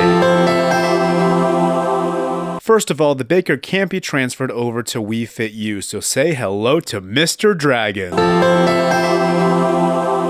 Wii Fit U had the misfortune of being on one of Nintendo's least successful consoles of all time, the Wii U. This bad boy is just a Wii with an extra peripheral. Not to mention Wii Fit U required the balance board, tried to sell you an extra device to track your steps, and requires 2 Wiimotes with Wii Motion Plus to play a bunch of new minigames. I literally don't own 2 Wiimotes with Wii Motion Plus, so there's a whole dance section that I'm skipping. As far as the other minigames go, they're mostly fine. I don't think there's many that truly justify the gamepad, but that's kind of the story for most Wii U games. Only a few of the new games did I enjoy enough to actually want to play multiple times, and that's just kind of unfortunate. There are a lot of new features, routines, but the menuing is just so much worse here for some reason. I guess there is more content here, but I just can't help but feel like Wii Fit Plus is my favorite version of the game. So after playing those goddamn body test mini games for 3 months now, I got pretty good at them. I'm honestly not sure if your Wii Fit age can go any lower than 20 as an adult, because I never saw anything lower than that, and I was consistently hitting the lower 20s every single day. Okay, aside from a few days, I hit my highest age of all time thanks to this one test where you have to blow into the microphone while balancing, and I just kept losing my breath. It tells you not to overdo it, but you fucking have to overdo it to beat the minigame. It also doesn't help that the game's description left me very confused, so I just bombed this test the first couple times thinking I had to do something else entirely. And no, I never did get a perfect 50-50 on the center of balance thing. I've gotten so goddamn close, but I genuinely don't know if it's possible to get the 50-50 because I've been trying for 3 months now. The closest I got was 0.1% off. I feel like there's nothing on earth more of a waste of time than the center of balance minigame in Wii Fit. I'm just gonna fucking say it. So like I said earlier, I started tracking my weight on a real life scale to compare it to my Wii Fit numbers. So you see here how my weight is going up and up in Wii Fit. Well, in real life, I was slowly slowly losing weight each of these days. Minus 0.2 pounds here, minus 0.1 pound here. No, it's not a lot, but it sure as hell is not gaining weight now, is it? On this day, I allegedly lost 2.6 pounds, but then suddenly the game wanted me to rebalance myself, which was weird. I had never seen the screen before, so I reweighed myself, and now I'm 2 pounds heavier. Like, that's almost a 5-pound difference. It's as if, oh my god, this is a vintage piece of technology now. And you know, so hitting it on doors isn't really helping either. The next day in real life, I lost half a pound. My biggest overnight loss in a while. But the game then said I gained 2.6 pounds. So at this point, I don't trust a single number this goddamn game has shown me. And I'm really not mad that it's messing up, like it's to be expected at this point. However, getting fed incorrect numbers while trying to lose weight is so mentally draining. So how much weight did I actually lose over these 90 days? I started this video at 230 pounds and ended at 208. That's a difference of 22 pounds. You know, in retrospect, this this shot is not the best to compare before and after. But I think the part where I reach for my camera actually does do a good job at highlighting the difference in my body tone. This is really good for me. I think this is the lightest I have ever been as an adult. I have noticed some shirts fitting better, and looking at my starting days in this video, I can definitely tell the difference. Now here's my final verdict. Is We Fit good for helping somebody lose weight? No. But I'm happy that making this video did help motivate me to lose more weight. And We Fit is still a very fun game overall with loads of charm and personality. But with all of that being said and done, we still have one more thing to take care of. Okay, put that stuff down and come upstairs. I've got ice cream. I don't care. Get up here. Oh my god. He's upset today. He's upset? Yeah, he's like. What did I do? He's. You'll see. You'll see. Alright, today we're gonna see if Yoif can get a good age on his Wii age body test. Come on over here, Yoif. Okay, let's do it. It's your 123rd day. Alright. You have pelvic distortion? Maybe. Let's see if I'm obese. Obese. I lost weight! Okay. Memory test. Oh shit. I have never done this. Wait, what's the rule? It's not higher than the right. What? Oh, it is. Oh my god. This is confusing. Wait, can I get a do-over? You literally can't. I literally can't. I didn't get the assignment. I didn't know until the very end. 39? Whoa. That's not bad. It's not good. Join the Patreon. Animal Crossing Amiibo Festival. Some would say it's Nintendo's most blatant money grab. I refuse to support this title. I did warn him though that the reviews on this game are bad. I almost fell asleep while playing Animal Crossing Amiibo Festival. I hope you like this board, by the way, because it's the only one in the entire game. Guys, it's okay. We only have 20 more turns. But is the game itself any good?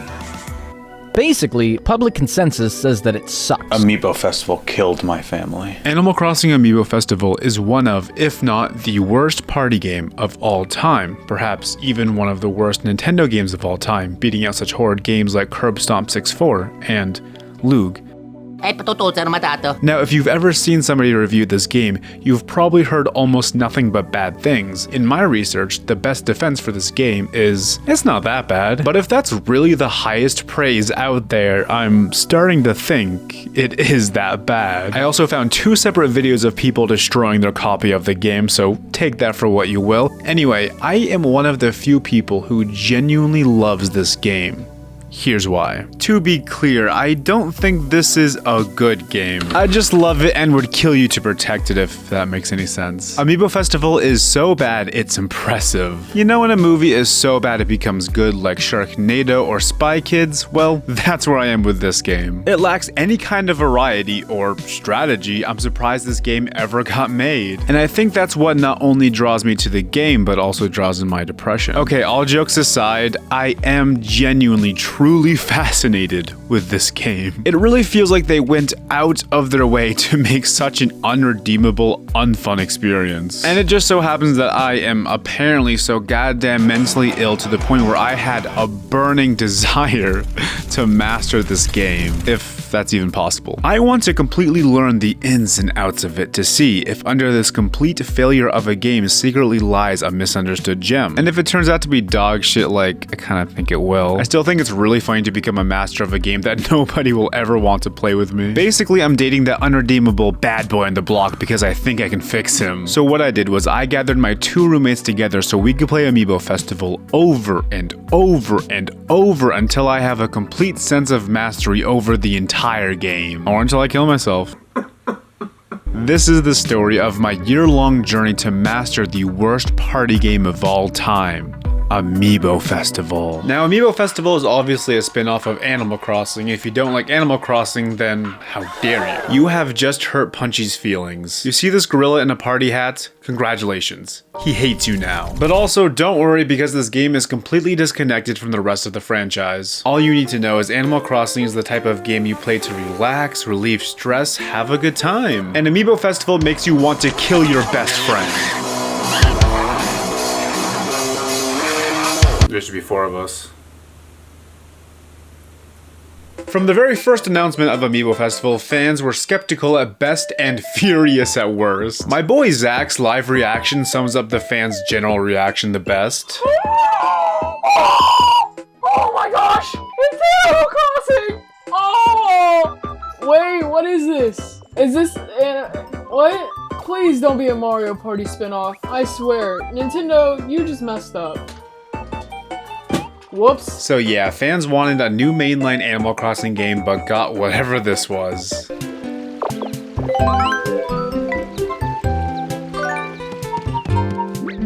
Just imagine thinking that you're about to eat a nice, juicy steak, but instead you get served a plate of grass. Yeah, I guess you can eat this. Yeah, I guess you can play this. And upon launch, things were not any better. The best way to describe this game is imagine Mario Party minus the fun. Remove the minigames from the party mode, make it nothing but moving spaces. But do include a separate minigame mode to add insult to injury. Amiibo Festival wants to show you what it could have been. Remove every single fun and creative board from Mario Party and replace it with just one generic board unique to your specific Wii U that you can only slightly upgrade. Yes, you heard me right. There are multiple boards in this game, but you only get one board per Wii U console. Say goodbye to any replayability right there. Unless you're willing to delete your save to spice things up like some fans have. Now throw away any gaming skills you have out the window because the luck dependency with this game is cranked all the way up to a 99%. Also, instead of using a normal controller, no, not you. Also, instead of using a normal controller to play it like a normal freaking game, you get to pass around this giant ass controller and use Amiibo to roll your dice. It's okay, I'm upset too, just breathe in and breathe out.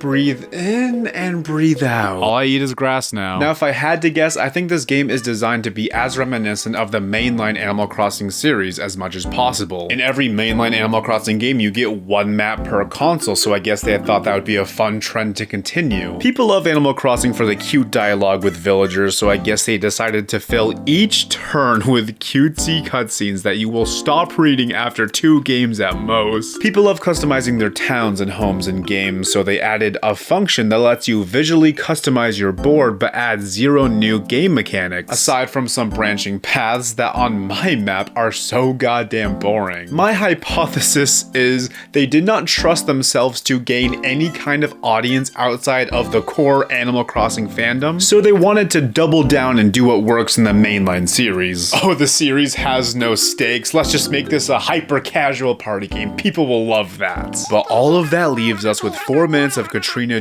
doing whatever the hell this is. It's awful. You cannot skip this, and you can also not increase the NPC's dialogue speed, nor can you skip NPC turns.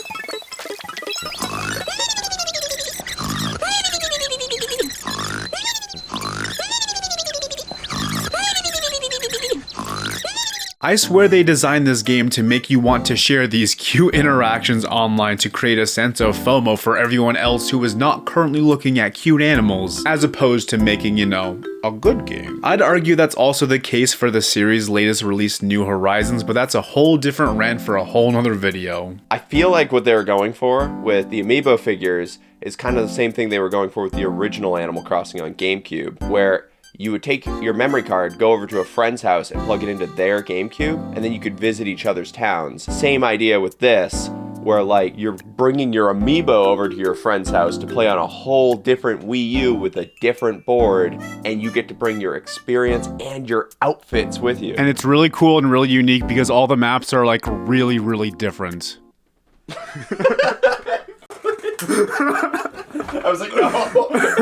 So some people might be thinking, oh, it's just a virtual board game, what do you expect? Well, first of all, I have this many hours in the game but have not unlocked all the costumes for even a single character, and look how many characters there are. Why do they design the game like this if they don't expect people to play it a ton? Oh wait, maybe they just wanted money.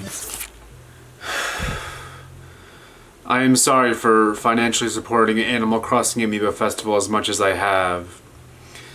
It is a severe and continuous lapse of judgment on my part. Also, the villager doesn't count for some reason. But more importantly, the thing is, Amiibo Festival has all of the complexity of a board game like Trouble, but Trouble can be bought for $10. Meanwhile, Amiibo Festival was a $60 game that plays on a $300 console that requires 4 Amiibo and 8 Amiibo cards to get the full experience. And with Trouble, all you need is Trouble. I think you can see why people were mad now. Now, don't get me wrong. We are big Trouble fans in this household. We take it very, very seriously. Now, Amiibo Festival, not so much. I had to convince my roommates to play this game with me, not just one time, not just 2 times, but as many times as it would take for me to become an Amiibo Festival god. As you can imagine, that was a very difficult task.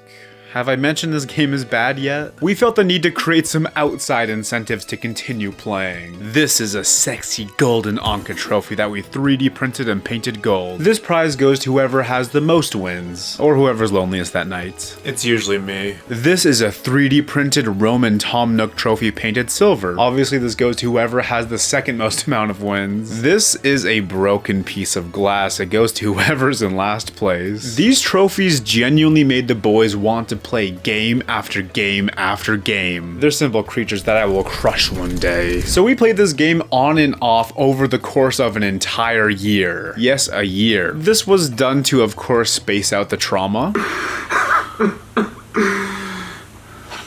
Every game of Amiibo Festival starts the exact same way. At first, we're all chanting like, Amiibo Festival, yeah! And then week 1, we're hyped. We're putting all our bells into the turn-up market. Week 2, Anthony's on his phone. Calvin and I are talking about literally anything else. Week 3, we're just done. Like, no one's paying attention. We're making fun of whoever is on the screen at that moment. Like, any little thing that annoys us, we're just shitting on it. And then by week 4, we're just studying the stock market. We're just praying this game ends soon, because this is the only week that matters. So we played 10 games of Amiibo Festival together as an household, which literally might be more than any other trio in the entire world. I'm not joking. This game did not sell well and does not have a ton of replay value. The fact that we've even dug this deep to begin with is kind of insane. I've also played a few rounds by myself, and at this point I swear there is no way I am not in the top 10 players of Amiibo Festival of all time. And I still don't have the hula skirt skin. Wow. So to explain the mechanics real quick, there are good spaces you want to land on and bad spaces you don't want to land on.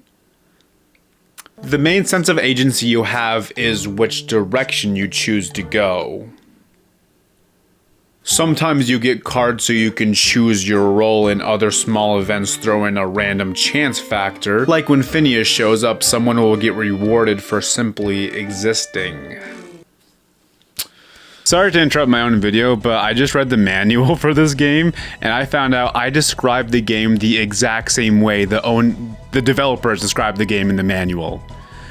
So you see, how to play. You know, roll the dice, land on good spaces, land on bad spaces. It mentions, you know, the player's info, mentions the stamp pad. Stamps are kind of important, assuming it's a close game. It's usually not, which is why I don't really talk about it.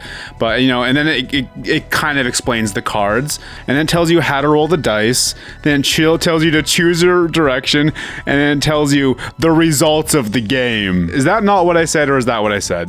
That's what you said. There are two entire mechanics that are constantly in play that give you at least a sense of agency. The first one is all of the amiibo cards. You can use them any turn to give yourself a higher chance of rolling a specific number on a die. I played a game by myself and used these amiibo cards every single time. And as you can tell, there are more fails than works, but it's almost 50-50. So you'd think they're worth using at least 50% of the time, right? Well, let's talk about that. So this bootleg lucky card gives you a higher chance of rolling a 1. It goes from a 1 in 6 chance to a 2 in 6 chance, or a 1/3 chance for those math nerds out there. And as you can see, two sides of the dice get replaced. One side that gets replaced is obviously the number 1, but the other side that gets covered up is completely random. In this example, we lost any chances of rolling a 5, but gave us an extra chance to roll a 1. And there are plenty of situations where you might want to roll a 1 or a 5. So logically, you'd want to use a 1 card to boost your chances of rolling at least one of them. But in doing so, you're also giving yourself a 1 in 5 chance of losing one of the numbers you want, making the amiibo card pointless. If you want to land on a 1 or a 5 and the dice covers a 5, your odds of getting what you want are the same whether you use the card or not. However, if that 1 in 5 chance works out for you and the card covers a number you don't want, you now have a 50% chance to roll the number that you want. If you don't care about the other numbers and just want the 1, then yes, it's never a bad idea to use the amiibo card. This may seem like a minor detail to linger on, but in a game with so little agency and so little mechanics in general, this is kind of an important detail. The manual mentions nothing of how these dice work. All it says is the characters roll the dice for you, and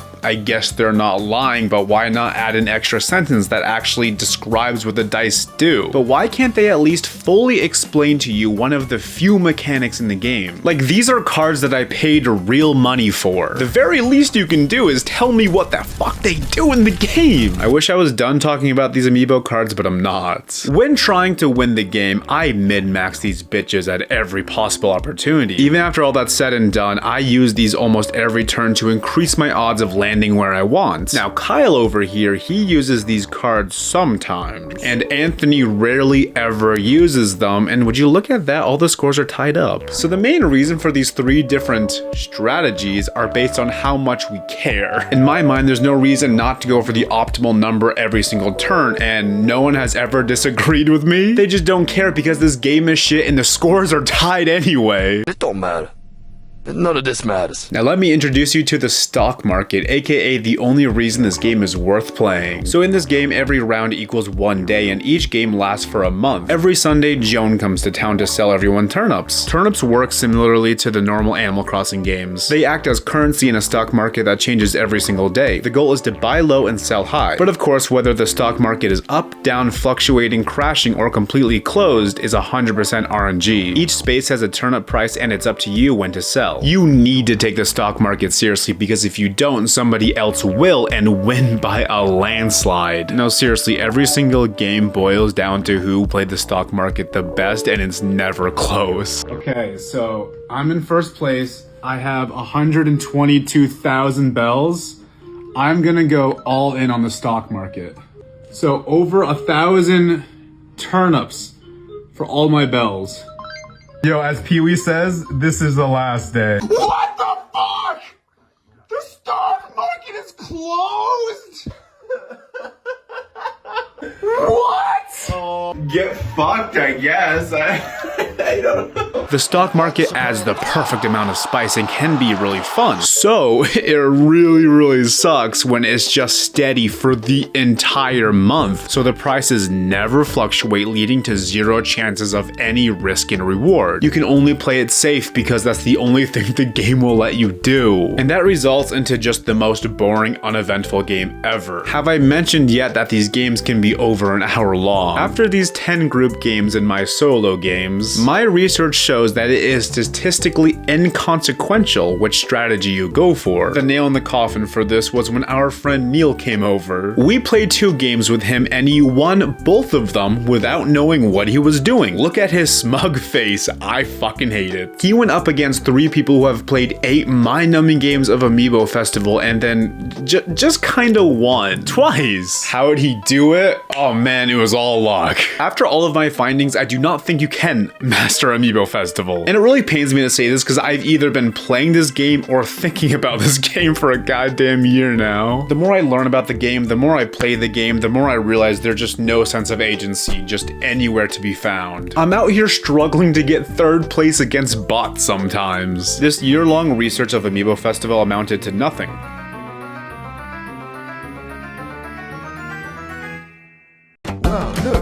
Not even a fun time. Fun fact, there's also insta-win and insta-lose spaces. I didn't manage to record either of these happenings because they're so goddamn rare, but there's a space that you can land on where you instantly win the game. It's called the Money Tree. It's hard to find footage for because when you look it up, all you really find is Money Tree information from the actual Animal Crossing games. But essentially you land on it and you get 100,000 bells and you win because that's just a lot of money. It's just GG. And on the contrary, sometimes Joan looks like she's about to kill herself and she walks on stage and she's like, I can't do this anymore. And if you land on her space, there's a chance you will lose all of your turnips. So if you properly invested in the stock market, meaning if you spent all of your bells on the stock market, then you just lose all of your money, you lose all of your turnips, and you have no chance to win the game. It's an insta-lose space. It's awesome. So the ideal strategy for Amiibo Festival is turning off the Wii U. This game is unmasterable, inconsistent, and boring. No wonder I found 2 videos of people destroying their copy of the game. But regardless of all of that, me and the roomies got together for one last round to see who could come out victorious. Join the Patreon to see who ended up with a golden Anka trophy and the piece of glass. For years, I've wanted a pet of my own, but taking care of another living being sounds terrifying. Like, what if I'm just not good enough and can't take care of it properly so it dies, or worse, I step on its paw? So that's what brought me to Webkinz. Alright, first things first, you gotta choose which Webkinz stuffed animal you like best. Hippo, dog, pig, cow, whatever this is, it don't matter. Secondly, each Webkinz comes with its very own code that you can put into webkinz.com and bam, you're now a father. And you have responsibilities. I'm sorry. Created in 2005 by Gans, Webkinz is an online toys-to-life virtual pet MMO. You can dress them up, feed them, decorate their home, gamble with them, and so much more. Webkinz were a strong force in the mid-2000s with a peak of 1 million concurrent players and an estimated $100 million in revenue in 2006 alone. Thank you, Wikipedia. Along with plushies, they also sold clothes, handbags, trading cards, figures, body spray, of course, and a whole lot more. The Webkinz craze got so big, some schools were starting to ban them, and the plushies were struggling to stay on store shelves. There was also a large crowd of kids making peak cinema with their Webkinz on YouTube. I, of course, joined in on the fun, and who could forget about the Webkinz killer? As you can see, this game was a part of many people's childhoods for better or for worse, and surprisingly it's still going strong to this very day. There's still a very solid community, and the game gets very frequent updates. Longevity for an old game like this is very rare. They're also keeping up to date with their ugly 3D remake that we will talk about later. But my main question is, does the original Webkinz hold up by today's standards? Well, there's only one way to get this grown bald man's opinion. I am going to be playing Webkinz and nothing but Webkinz for a month straight. Are we sure there's no other way? I want to learn the ins and outs as fast as possible and play this game in a way that nobody else has ever played before. So join me as I potentially lose my mind while playing this 19-year-old kid's game. Holy crap! Miss Birdie. The first thing I needed to do was adopt my first Webkinz. Hello there! I'm Ms. Birdie. So I loud. run the adoption center here in Kinsville. Just for the sake of relearning the game, I decided to adopt a free pet to start. Okay, now all we need to know before we can send this pet home Salami. with you is their name and whether they are a Girl, boy or a stop talking, Now Miss you Birdie. need to for security, please don't use your real name. You can save a picture of this page so you can remember this information later.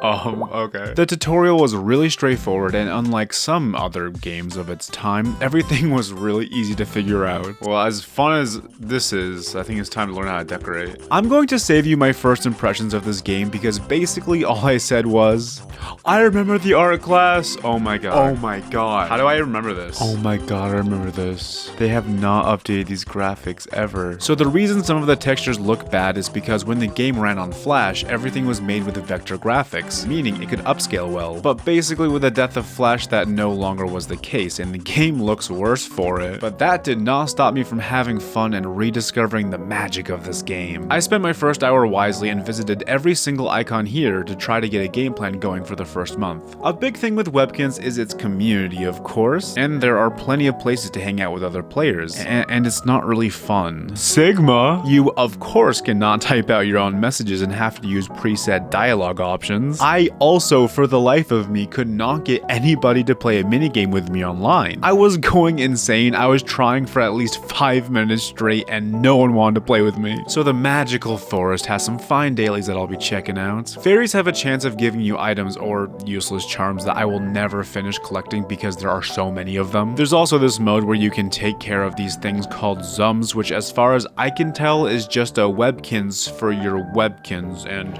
spoiler warning, I never got into Zums for this entire month. I forgot they existed. I think the worst thing here by far is the Music Stars tab. Get right back up on my horse again.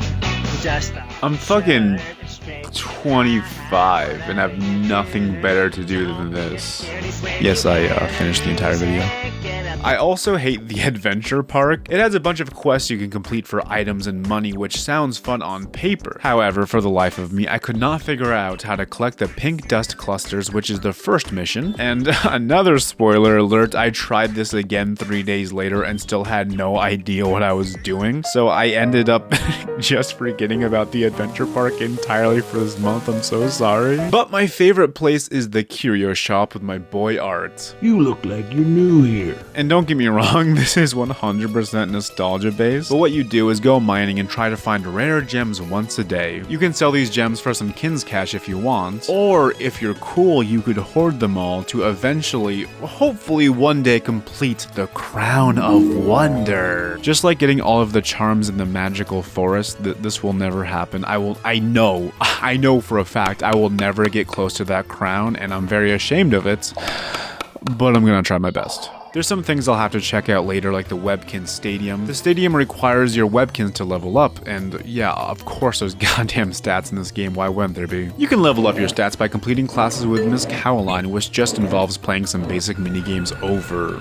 and over, and I'm sure that won't get old. Well, it's been an educational day now, hasn't it? The employment office with Tabby Von Meow is very similar. You just play basic minigames over and over but get rewarded in money. However, most jobs are locked from the start, and many for some reason require you to answer hundreds of questions in Quizzy's Corner. And you know what? That kind of sucks because Quizzy's Corner kind of sucks. So when partaking in some trivia, you have to answer 50 goddamn questions in a row. What kind of kid has the patience for this? I never did this as a kid. However, on the bright side, you do earn some cash for completing these questions, and you will eventually unlock more jobs.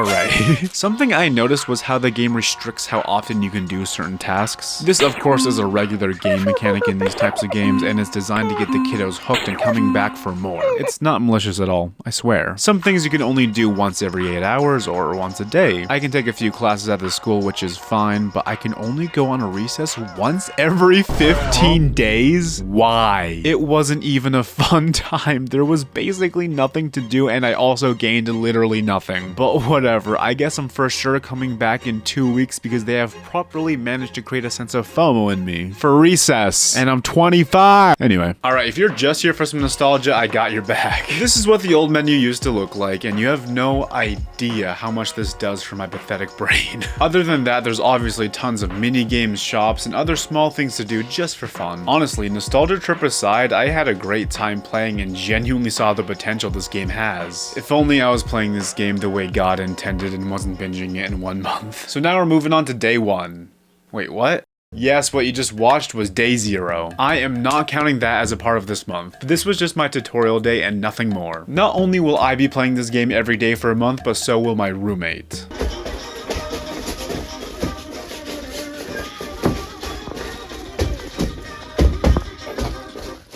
You name it? At the start of every month, we're going to adopt a new Webkinz. We're of course going to show it some love, but more importantly than love, we're going to compete to see who can deck out their Webkinz pad the best. And at the end of the month, we're going to show it all off to a third party. And that third party is going to judge to see who is the better Webkinz designer. So this should make for a fun and, yes, stressful month. So who is my first Webkinz going to be? This was a hard choice to make because there are over 1,000 to choose from. Now I wanted to own each new Webkinz physically and needed a working code. This alone did narrow down the options quite a bit because in 2019 Gans discontinued many of the plushies and switched to a virtual store model. Yes, I could buy a plush regardless of if the code was attached to it and then just buy the corresponding animal in game, but that wouldn't be any fun. Another factor in making my decision was the fur. You see, Webkinz has a very unique way of making fur for their pets. This stringy way of doing it is so goddamn nostalgic to me, and I think it just looks better. Like this Webkinz right here could be any dog stuffed animal, I wouldn't know any better. But this is a Webkinz, no mistaking it. So needless to say, all of my Webkinz are going to have this type of fur, narrowing down my choices even more. And without further ado, my first real Webkinz, sorry Salami, I gotta Google. I think I had a Google as a kid, not 100% positive. All I know is that he's awesome. Please enter the adoption code that came with your pet.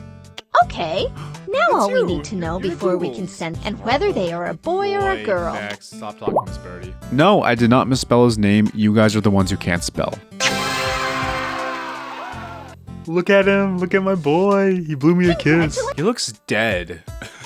My Snorkel's dead, guys. Look at him go, though. He's awesome. So when adopting Webkinz, you're handed a ton of money. And since I adopted two back to back, I was pretty loaded from the get-go. And yes, I already paid for Webkinz Premium. Don't at me. So I wanted to quickly start planning the design of my sick pad so I could beat Kyle. So for Snorkel's bedroom, I went for an underwater theme because I'm guessing Snorkel is aquatic. There's no goddamn way this thing was built for land. Just look at it. So after blowing basically all my money on his one room, I wanted to check out the games on this website. Oh my god, there are a lot of games, which is a pleasant surprise. Now, I cannot speak on the quality of said games. They're not great. Okay, it's not like these games are bad. Every single one I played for this entire month is like baseline fine. The problem is they're so easy to the point where I'm just wondering when it's going to end and you barely get any money from them. I thought the games would be where I make all of my bread, but no. The arcade is awful for earning money. And this month is not about fun, so this is a goddamn problem. It also doesn't help that Snorkel is constantly being annoying and asking me to do things I don't want to do. This month isn't for you, Snorkel, it's for me. But I do love you.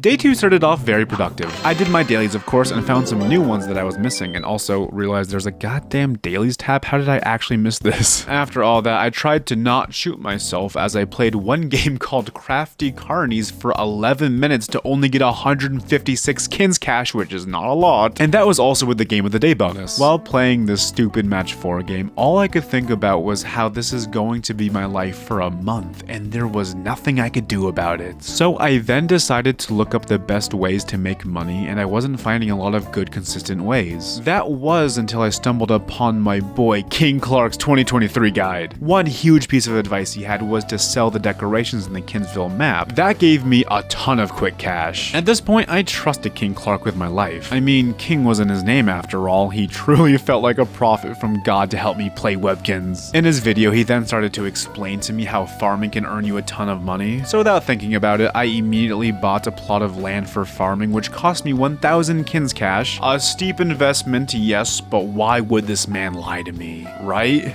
Well, he then explains how it takes 6 weeks to see a positive return on this investment. So I bought this entire plot of land for nothing. I guess I now have to incorporate it into my plans. I am so goddamn furious. I want everybody to go to his video right now and comment, "Hey, how are you?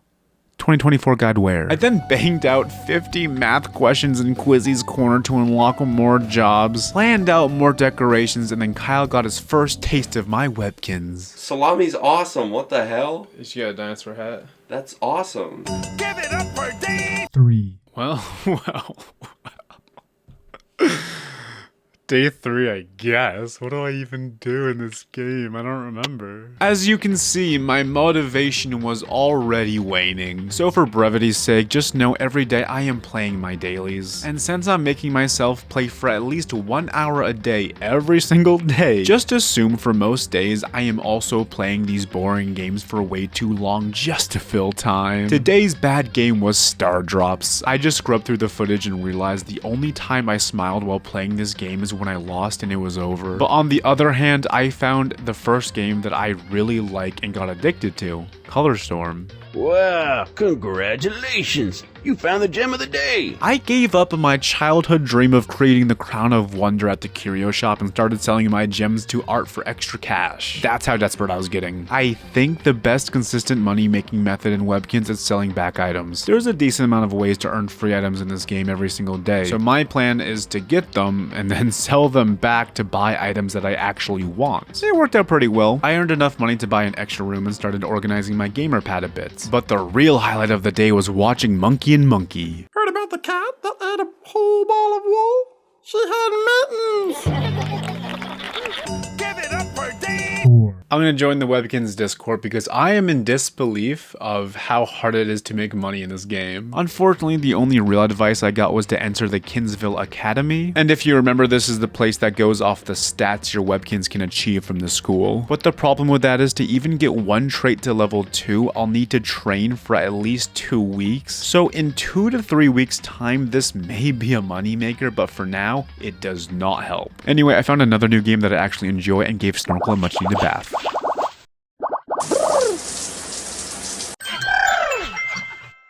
Give it up for Dave! 5, 6, 7. For days 5, 6, and 7, I continued my normal strategy. The only thing of note that I haven't talked about yet are the clothing. Most of the clothes just do not look good on the pets, which is sad because that's the one thing they're designed to do. At the shop, when you click preview, it'll show you the clothing on a dog Webkinz. Now, that doesn't really help when you have a goddamn armless Googles to dress. Things do look better on Salami, but I'm struggling to figure out what outfits I want to go with considering how pricey some of the clothing are. And I can't tell if they're really gonna look good on my pets until I actually buy them. Anyway, it's been a whole week of Webkinz, so I think it's about time Kyle and I compare houses. I want to check out your place first. Okay. Alfred is sick. That's nothing's wrong with that. Ripstick, nice pirate theme. I like the backpack. Like, what do you think the theme is? It's like half swamp, like jungly swamp. Party jungle. Party jungle, okay. You have a movie here, don't you? Yeah, oh, you want to see the movie? It's Monkey Princess Capture. Okay, I'll do the lines. If you want to see Kyle's epic weekly series, Monkey Princess Capture, check out the Patreon. So this is just the default pirate room. Oh, so you have 2 rooms. But there's a race car that you can drive around. Oh yeah, there is. This is Snorkel's pad. He's on a little scooter, I forgot. I will say you're at a bit of an advantage because I'm not a deluxe member. None of this is deluxe in here, though. It's not? No. Oh, wow. That's surprising, actually. This is the gamer pad. Oh. Uh-huh. I went with the... Because Salami's a girl, so I went with the girl theme. Oh. Like that. Whoa. Yeah. Wait. That's fucking right. I don't know what the motivation for this room is yet. I just like a college dorm. Pretty sick. That looks awkward.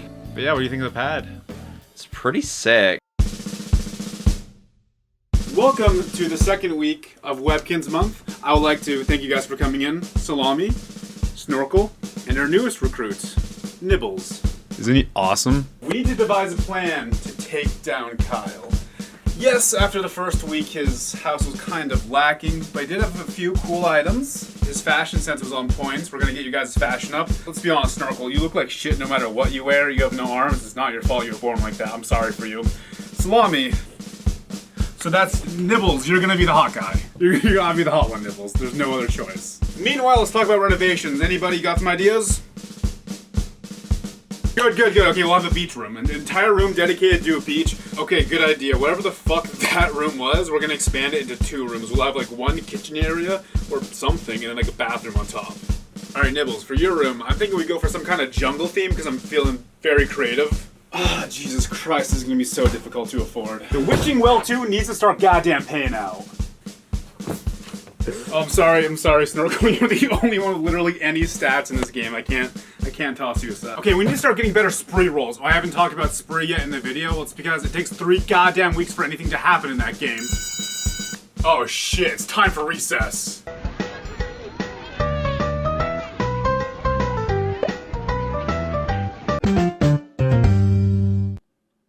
I'm never going back to recess. That shit's stupid. Alright, I'm gonna fucking kill you, Slummy. Just shut the fuck up, Slummy. Shut up! Jesus. Great work on the grill, Snorkel. I'm proud of you. I don't know how the fuck you were flipping those pancakes, but you did great. Alright, I think we've done enough here. It's time for the weekly check-in. I got new fits going. Whoa! That's right. Snorkel's got 2 now. Looks awesome. I know. Whoa! Mm-hmm. Oh man. Getting me a nice My kitchen. house isn't this good. It's not? No, it's not. Is it because you don't have salami? Might be. Okay. Oh my god. Oh, that's where Snorkel's hanging out. This really isn't a competition anymore. Yeah, this is Nibble's room. We got 2 bathrooms. One if you don't mind pooping in front of the attendee. And one if you want to hide from him. Okay. That's good. Treadmill too. Nice. No, we can't, Nibbles. What Shut is up. Time and place. Oh my Jesus god. Christ. Pool room. Pool room. You got a garbage bin. That's awesome, actually. I'll find a spot. I know where that's going. Okay. So this room has not changed. This is Ripstick's room. So Alfred, this is... Ooh. Oh, there's a little passage. Yeah, it lets you go anywhere in the house. What? But I only have 3 rooms, so... That is cool. This room. That's Edward the Bat. Yeah, show him. He's not fucking bad, dude. He looks really cool. He's not a conformist, all right? Like, okay. Whoa! I have the same one. I don't know why I'm surprised. That's the toothpaste night table. We did it, guys. This place looks like shit. We fucking did it. We did it, yes. Frogs. Frogs. Frog week. Alright, this is gonna be sick. I don't know if you guys have ever heard of a little manga. It's kind of the best manga ever to exist. It's true. It's called Sergeant Frog. So the naming scheme is inspired by Sergeant Frog. Tadpololo. This is Tadpololo. Girl Frog Week. Girl Frog Week.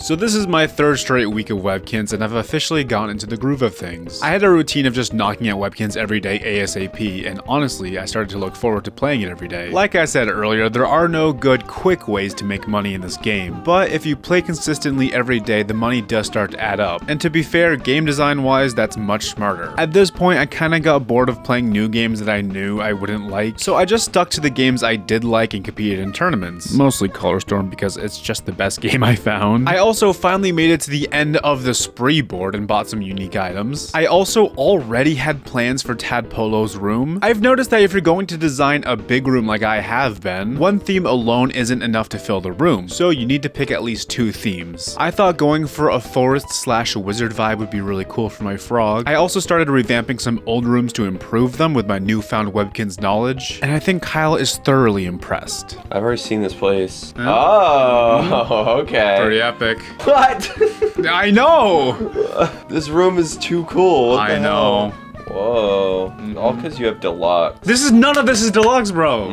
Literally none of this is deluxe. Because you're deluxe. I don't understand then. Where are you finding all the cool themes? I just play every day. All the themes, I look in the I don't themes. do that. I know. This is Pirate School. Pirate School's awesome. Yeah, I had all the school equipment. I can't deny you that. She's sick. No, like sick, like has a cold. Stuff has changed in here. It looks like she's drowning right now. Where's her eyes? She's waterboarding herself. Okay. Aside from Kyle's newest addition to Monkey Princess, he still did not add a ton to his place. So I know the audience is thinking, what could be better than Frog Week? Monkey Week! What the fuck? This monkey looks... I don't like how he looks. I don't either, actually. What the hell? Why are you ugly in the game? Why are you fucking up Guava? Guava? Yeah. Okay, at this point, I was loaded with Kinz cash and already had my rooms planned out. Guava was my creative little free spirit boy, and I added a weeb room just because I could and had the money. So after a couple days of working on these rooms and the sneaking suspicion that Kyle wasn't really adding much to his house...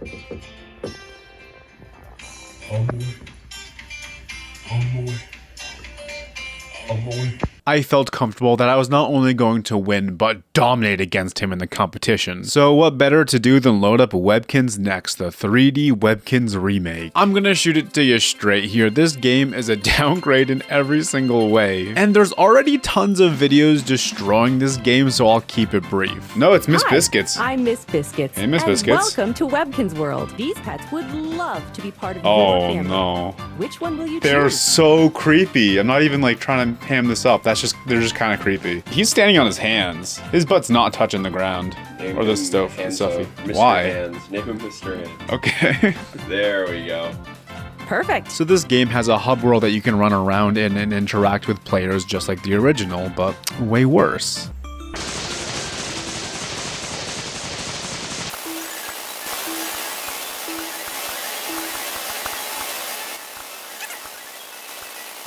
Pretty much everything that exists is just some kind of 3D version of what's in the original. This game tried to bring some new stuff to the table, but none of it's very fun. Some of the games are straight up ripped from the original, or maybe the original ripped the new games, I'm not sure. All of this just makes the game feel so unnecessary. Again, it's not meant to replace the original Webkinz at all. They are made to coincide and be played next to each other. So I'm not really mad or complaining. I'm literally just never going to touch this game again. Welcome to the final day of Webkinz month. I'm sure by now you're wondering who's going to declare the victor. Josh of Kielvan fame will be declaring who is the best Webkinz designer. He just finished evaluating my room and oh, what a critic he was. He did not hold back on his harsh critiques and asked me questions that even I wasn't prepared for. Why is Frog fuzzy?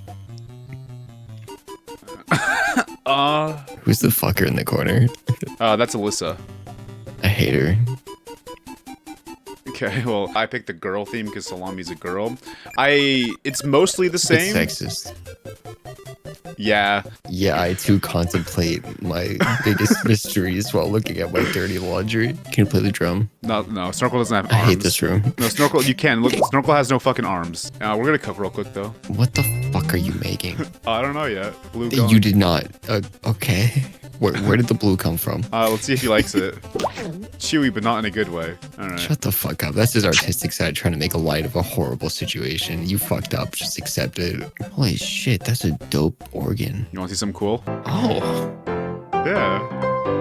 All right. The ducks, he's like the safety duck. He's making sure you don't fucking die on the trampoline. He's doing good. He hasn't died yet, and he's like 10 jumps in. And he's doing like spins and shit. No, with a French horn. That's definitely the gamer pad. And no gamer room is complete without dogs playing poker. Yes, I'm glad you noticed. I didn't want to point it out. I wanted you to see it. It's very clean. Thank you. I think a bunch of animals would have been. Nope. I didn't mean Great room. I love it. All right, where are we now? Oh, this is fucking Nibbles' room. Oh, fuck. Wait for it. 2 cars. Oh, he's trapped. Hang on. What? So this is Tadpololo's room. Well, I hate him. Why do you hate? It's her first of all. Why do you hate her? I hate her. Why? It's mainly the fur, and this looks exactly like the kind of place a furry frog would live. Yeah, exactly. So it's awesome. What do you mean? But I hate the furry frog. What's with the contemplation couch? Is that for when you take an extraordinarily large shit and you have to think about what you just let out of you? It's versatile. You can do your makeup here, or you can just fucking think about what just came out of you. You must have given these animals some like really distorted views of themselves by putting a funhouse mirror in the bathroom. Oh, you didn't even see the rubber ducky. I mean, this is a real beach, if I'm being honest with you. I think you're doing some like faking out here with that wallpaper, and I'm not falling for it. Oh, so you've seen every room aside from the school so far. And I know what you're thinking. Yeah. School's boring. I was thinking that. Right. So why would I put a school in my house, especially when Snorkel's been going to the Kinsville Academy every single day? It's a pirate school. Yep, there's candy in the cannonball in the crow's nest. He learned that from pirate school. Holy shit. He's learning how to look. It's hard. Not everyone can do it. All right. Should we bring Kyle in here? Yeah. So you did a lot of theming and work on this. So Kyle's got some work to do. All right. Damn. So this is the You're foyer. like a hotel. This is the foyer. Yeah, it's got a very uniform aesthetic. Who mans the foyer? Is it Bape, I'm gonna say. I'm gonna say Bape mostly does. So this is the bathroom. It's all underwater. There was a flood. There was an incident with the toilet. So we're gonna have to get the bathroom redone, to be honest. But so you're telling me very cool. Instead of getting rid of the flood, you installed submarine hatches. Well, I don't know if you noticed, but we're in the red right now. Like, we're not making a lot of money. So, we don't have I feel like removing water is cheaper than installing hatches. This is Ripstick's room. It's very eclectic. Oh, hold on. There we go. Oh. Yeah, that makes it so much nicer. Yeah, this is what we call the nice room. All right, any questions about this room? Can we leave? That's my question. Yeah, we can leave. I don't like it here. Oh fuck. This room's dope. Is it edible? That geode, that's like thousands upon thousands of dollars. This is Ripstick's room. Edward's just chilling in here right now for some reason. Let's switch vehicles up. Yes. This is exactly what I was expecting from his room.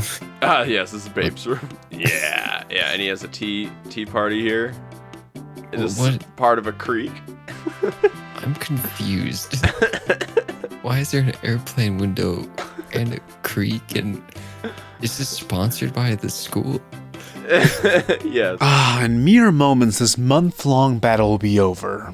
Let's see who wins. It's definitely tough because Calvin's, you clearly put the work into that. Like you had connecting themes and everything. Each one of you like planned out like the layout in the room and all that. And Kyle spoke to me on a spiritual level. Was it Monkey Princess?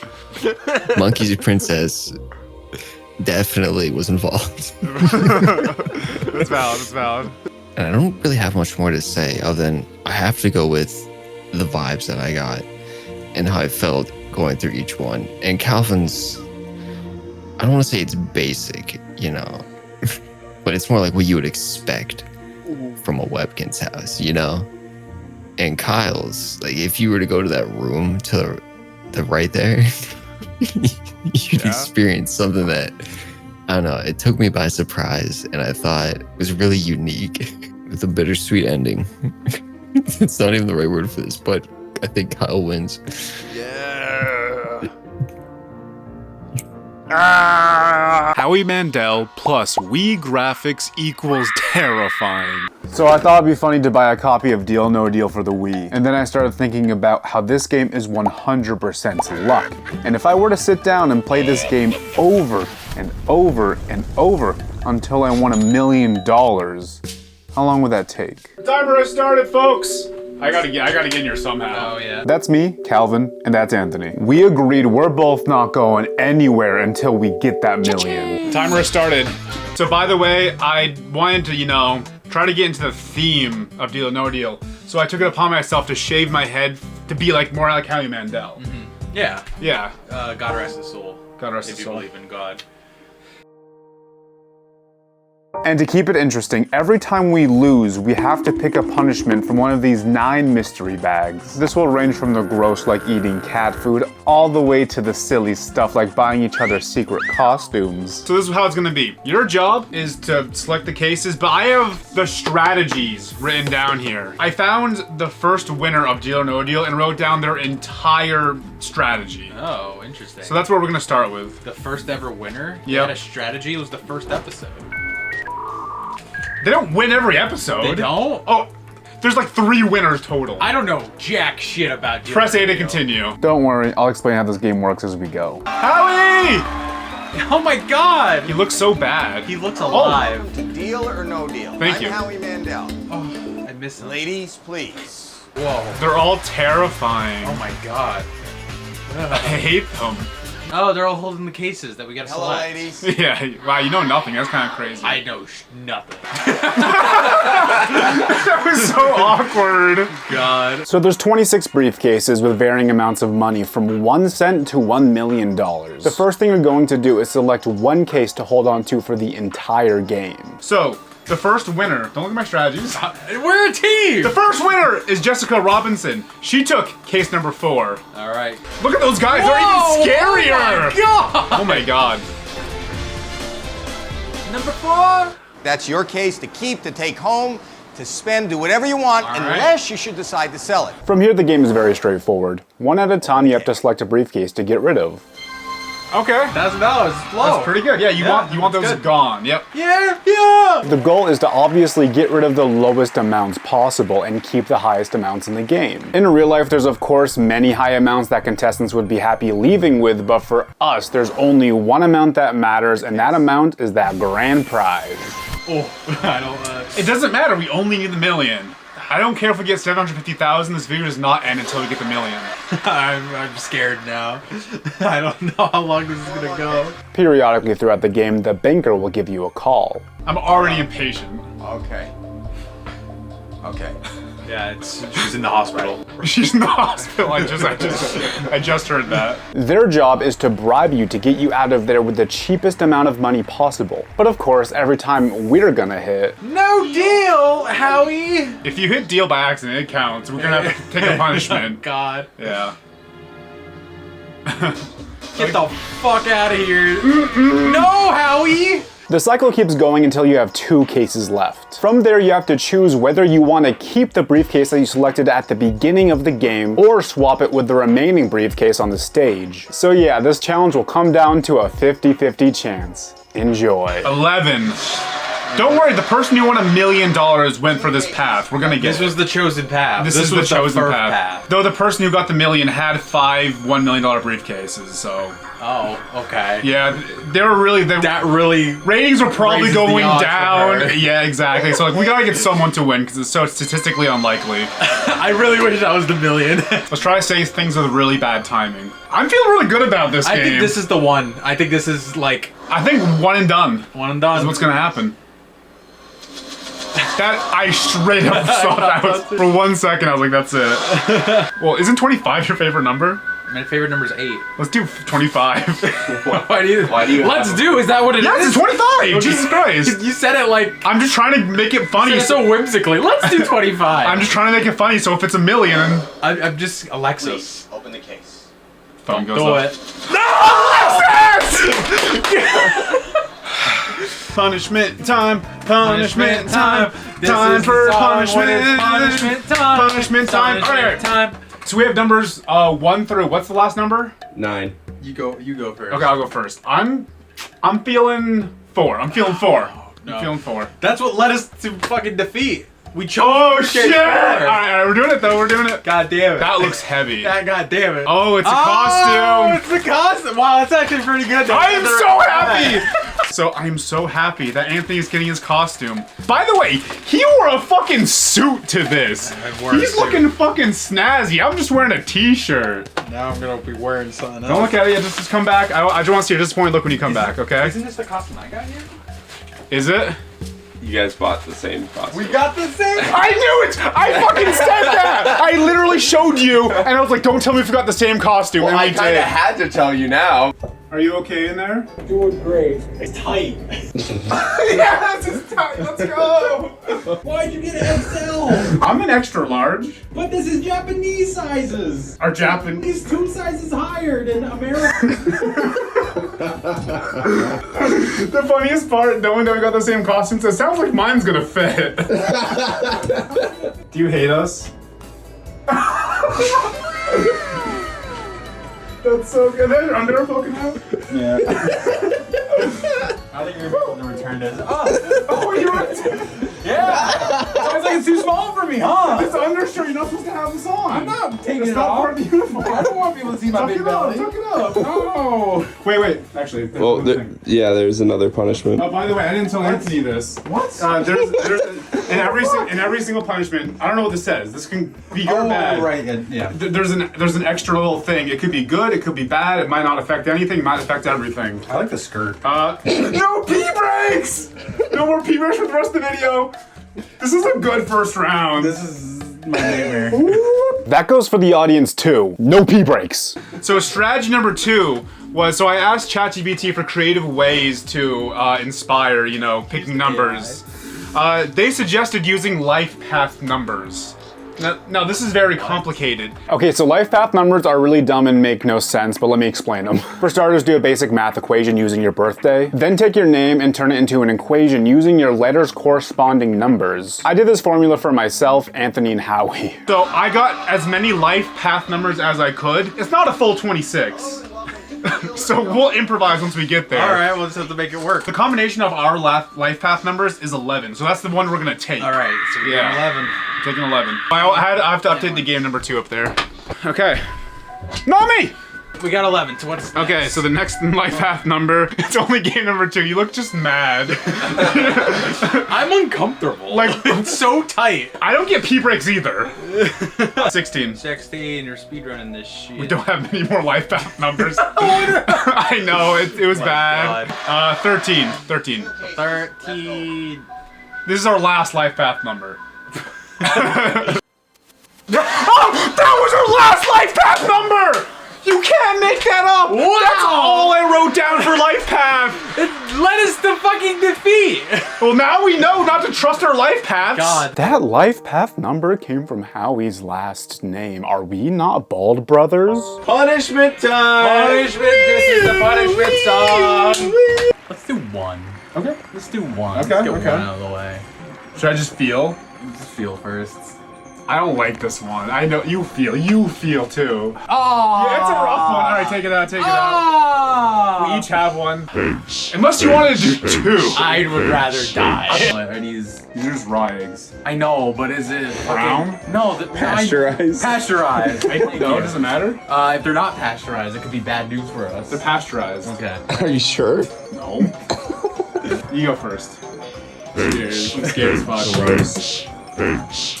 Oh, nasty. Ew! That wasn't that bad. That wasn't that bad. It wasn't as bad as I thought it was gonna be. You gotta slurp it down and just get down. Slimy. Game number 3. There's more punishments in there. Oh my god, yeah, there's always 2. Oh yeah, that's right.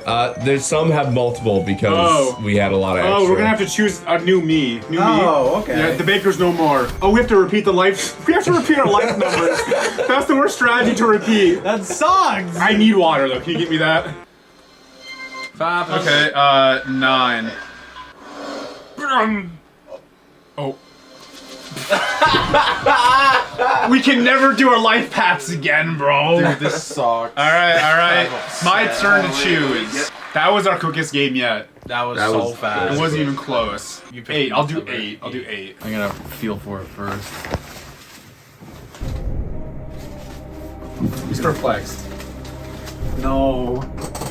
This is my least favorite one, is what this is. Oh, and I read what the other punishment. What's the other punishment say? The other punishment is another punishment. This order's insane. I'm gonna do the Howie Mandel. Oh fuck! Alternating Dutch angle. Doesn't he have like a triangle? Mm-hmm. He just has a soul. How does that make you feel? Pretty bad.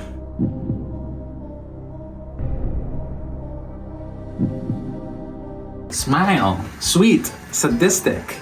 That's the song. Hey ladies, deal or no deal, come down. Is that Howie Mandel? Is this a sexy tsundere? Yes. Oh man. Punishment number 2. Another punishment after that. Let's go 2. It's the biggest bag. That's pretty heavy. Yeah, okay, it's a second costume. Let's go! This is probably gonna fit you, though. Wait a second. Hair elixir! I can get my beard back! Oh my god, the magic. Is it working?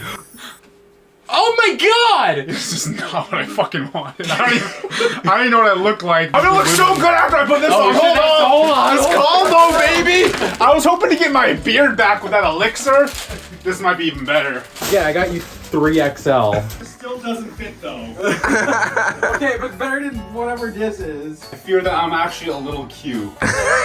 Oh my god. Shaving the beard? We really did just get the exact same one, but yours is You're like 2 best friend characters in a slice of life anime. Call me Yuri. Call me Yowie. You go to Ultra Elite High School for Ultra Elite Gamer girls. We go to school where they teach all girls to be gamers. We play Pac-Man. Mrs. Pac-Man. Yes. This is freeing. It's nice. It's not bad. This is only our 4th game. We've only gone through 3 strategies. I lost my beard. I grew hair. This elixir ain't shit, bro. Oh, okay, for this next one, an AI is going to decide our fates. All right, you're not gonna believe it. AI picked our life path number 11. God, because that went well the last few times. Yo, AI might be onto something straight up. All right, we're going with 21. Fuck! Oh, these are so quick! Calvin, I'm scared that we're gonna be here forever. I think it's gonna be a long time. Guess what time it is? I want number 3! I want number 3! Okay. This skirt is so nice. It's like, great. No cap, I'm a fan of this. What the fuck? Oh. Oh, okay. Alright. You excited for this one? Oh wait, we have to drink out of the shoe? We gotta do a shoey. This is your fucking shoe, man. I'm not drinking out of your shoe. Like, I'm any happier. Get your own shoe. I'm getting my own shoe. No, these are my own. This is the whole can. It's leaking. Oh my god, this sucks. Oh, there's like a little powder. There's powder in here. Oh. Okay. Can I get a cup? You got a little hair! I did. It's one thing if it's my shoe. I'm doing it out of your shoe. Brother, no it's not. This does not make me any happier. I know, but it feels grosser. I'm already upset. I gotta finish this whole.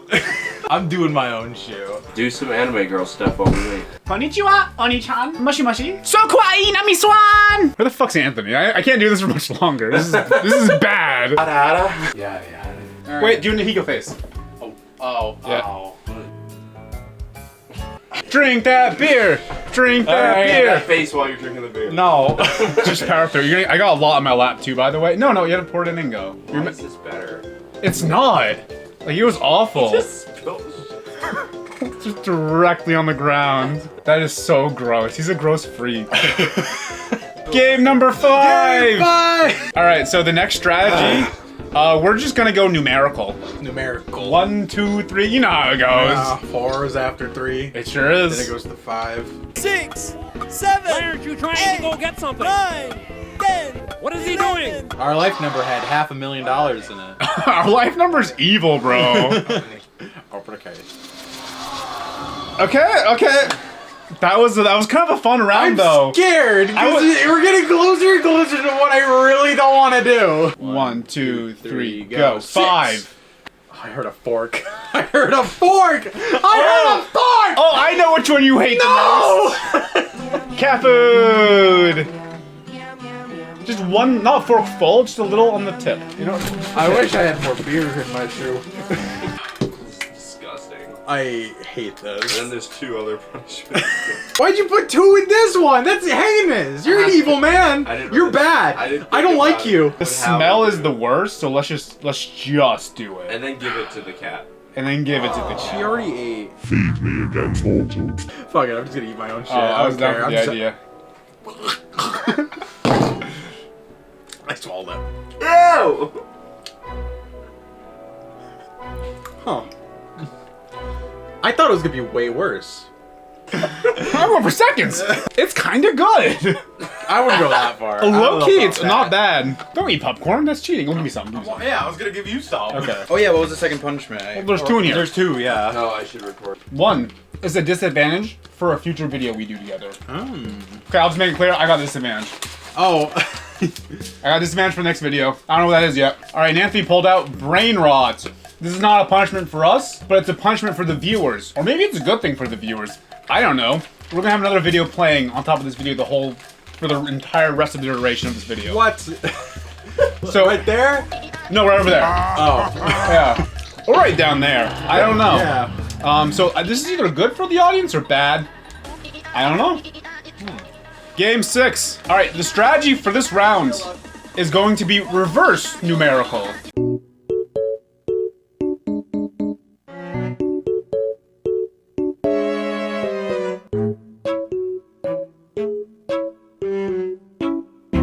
We're doing so good. This is the best we've done. All right. Okay. Emily. 400,000. Oh my god. We're doing so good. Okay. I'm so nervous. Hannah. Guess what time it is? Panty shot. I want number 9. What is this? We gotta take some shots, baby! Oh, alright. We have 4 shot glasses. Oh, so we're doing 2 shots each? Yeah. Okay. Done that. That's good. As you can see, we officially crossed 1 hour of Deal or No Deal, and the alcohol was truly taking effect. Game number 7. Game number 7. Well, guess what we gonna do? We gonna do game number 7. Number 7. All right, so for this game, Anthony's choice. All right. Yep. Hello, ladies. All right, so the results of this are 100% on Anthony. No! I felt so good about everything going up until that point. Guess what time it is? Punishment time! I mean, there's only 1, 5. There's 2. Oh, is it just... Is it no. Oh, no. Can't skip cutscenes! No! What the fuck are you doing? You can do 2 on me, too. That's illegal! I didn't agree to this! That's so high up! That's gonna hurt way more than down there! 2. Oh, did he suck? He might just suck. What? I'm picturing anime girl fan art. Waxing each other's legs. You suck.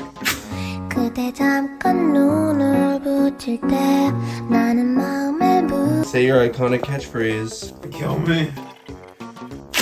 Ow. I'm a little turned on. Ow! Oh, that one did hurt more, actually. What the fuck? I did. Punishment done. Punishment complete. Alright, so this is game number 8, and Tommy Swan, it's Calvin's choice. I'm gonna start with 12. Alright, 23. 23, baby. Alright. 15. Oh, I skipped it! Oh my god! Oh my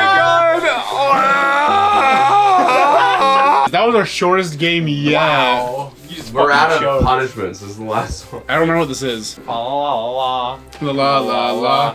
Tis the season. Oh, the 1 chip challenge. Fuck. I entirely forgot. Oh, also, no. the viewers like and subscribe. Yo! Oh, we have to wear blindfolds for the next round. How the fuck? I don't know. Yeah, this comes with gloves and a warning sign. This is the hottest chip. This is so bad, it hurts. It comes with a glove to handle the chip. That's my milk! I don't want to hear it. Give me a lick and you get the rest. I don't want this is a deal for you. I don't want your fucking tongue juice all Give me a lick. You couldn't at least use the cup? Now I can't use that. Like that's Yeah, you're the one suffering in this video. That's my milk. What if I rip a piece off?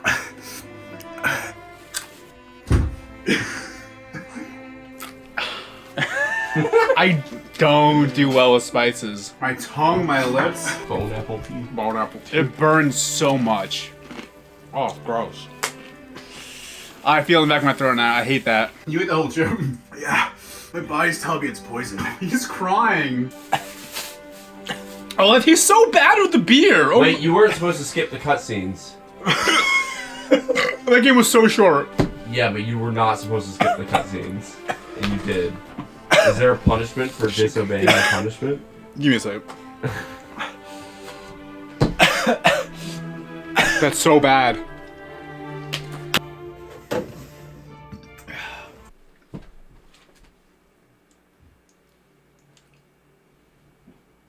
Blindfold time! Look at this piece of shit. My birthday ice cream. He has no consideration for this guy right here.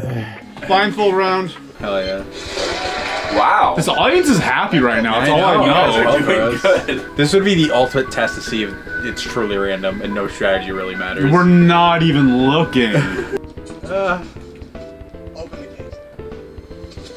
Oh. Was it that it? Yeah, that was it. We did so good! Yeah, that's what I was saying. So yeah, we're out of punishments. This is awful. Alright, so we'll trade off doing shots. I'll do one this time, you do a shot next time? Okay. I don't really need to record. No, your purpose is over. Great, well I can go to bed at a reasonable hour. Yeah. And with our cameraman gone, it was Anthony and I over an hour and a half in, alone to fend for ourselves. Oh. Let's just have fun. Let's just do it. There's no more strategies. We're out of strategies. We're out of punishments. Let's just play the game like God intended. First of all, I forgot to update the counter after every game from this point on. Anyway, if you remember a couple rounds earlier, we had a punishment where we couldn't skip cutscenes for a game, but we forgot to do that until this round. I hate this fucker. Look at him. He's so gross. He is so unproportional. You look like him, Name. Oh yeah, I am Howie right now. You look like him now. Wait, take a good picture of me. Now let me make something crystal clear. The cutscenes in this game are atrocious. It's 1 minute and 21 seconds for the game to even start, but of course we could not be bothered to watch that. Take just a good ass picture of me, okay?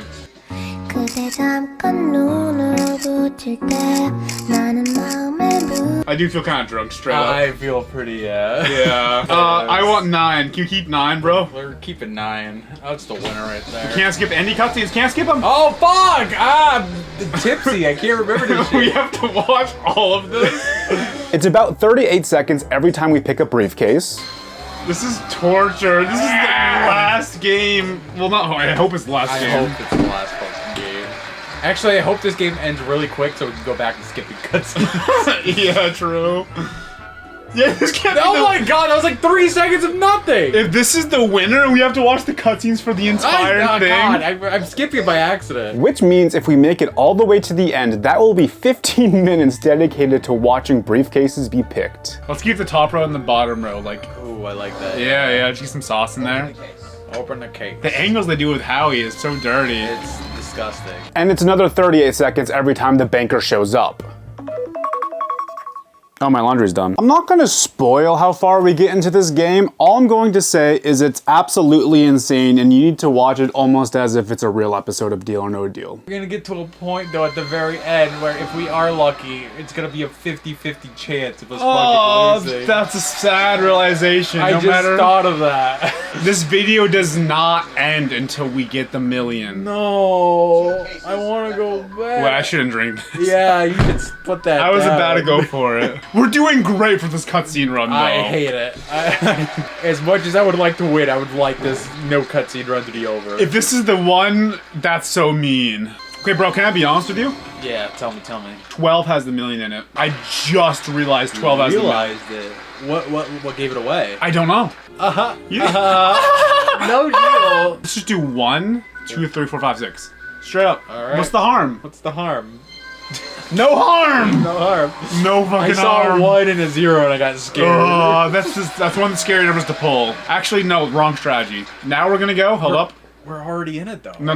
Now we do 6. Trust me. You do 6 now. Oh, I think I see what you're doing. Yep. Hannah, you fucked us before. Trust. 25. 25! Alright. I'm a little confused by your method here. Trust it! Open the case. That's okay?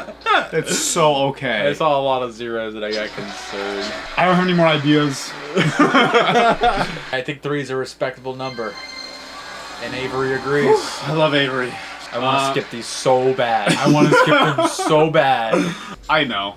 You do? 24. I was thinking 24 too. Oh shit. Yes! Yo, let's go! We are getting there! Oh my god. Yes! There's no way the no cutscene run is gonna do it. Is the no cutscene run gonna do it? We are so close.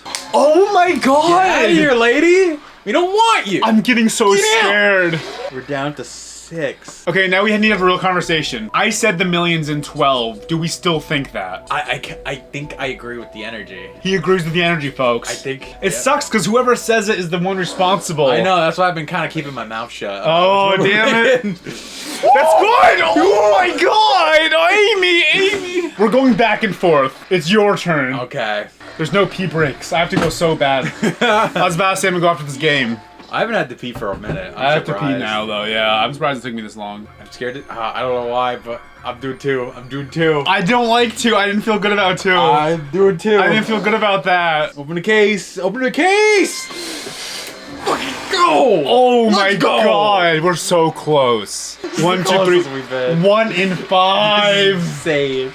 No cutscene. I'm losing my mind. It's 5. We have to get rid of it. Oh my god. What if we have it? What if 9 is it though? God. What if 9 is it? Yo! Is this 1 in 4? Yikes! No way! Oh my god, my balls! What do you think? In Deal or No Deal, there's always like a family visit moment where Howie's like, let's check in with the family. We have a 1 in 4 shot of winning right now, okay?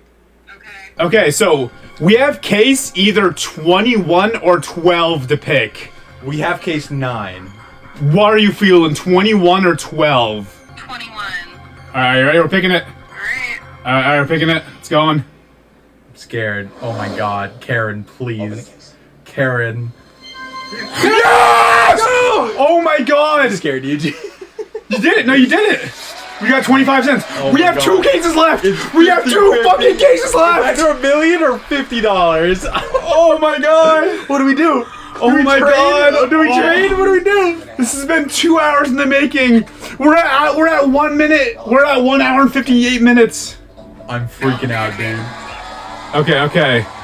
$500,000. We're gonna turn on $500,000. Oh my god. So okay. This is down to it. This is straight. What do we do? Oh, we might win this. Oh my god. Okay, do we so we have number 9 since the beginning. What's the other number? The other number's 12. 9 or 12. I said the million had 12, by the way. I said that. Should we swap? What do you think? Or do we go with 12? I like 12 because it's close to my lucky number 13, so that's what... We gotta swap. We are swapping. We're swapping, baby. Kyle, it's a domestication. Kyle, 50-50. It's at 50-50. 50-50. We're gonna swap. 50-50. Ah, no! No! The 12 is wrong.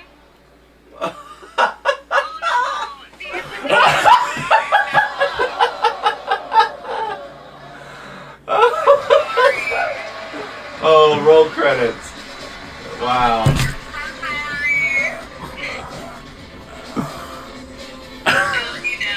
Thanks. We have to do that again and again. That was the no cut scene run too, or That no was the skipping no too. cut Oh, we got a donkey though. Oh, wait, we unlocked a donkey. Let's fucking go. Yeah, we still have punishments, bitch. Chug the shot. 9. Thumbs up, bitch. I'm just mad hurt, now. Dude. I'm still hurt. We have to. Ah! Damn it! Fight. No! Did it go away? Really? Yeah, that was it. Alright. So from there on, I think it's montage. Yeah, from there on. Yeah. Oh my god, we got it again. Wait, was that the mill? That was the mill! Wait. There's actually, Anthony. There's another thing we can do. Wait, what? Another hair elixir? What the fuck? What the fuck? No, that's you drank it though. But there's more. Where the fuck did I come from? What the fuck? Whoa. Were you always blonde, or does it make you blonde? Was I always cute, or did it make me cute? It kind of goes with your fucking sailor suit. It does. Konnichiwa, Oni-chan-san, let's get this bread!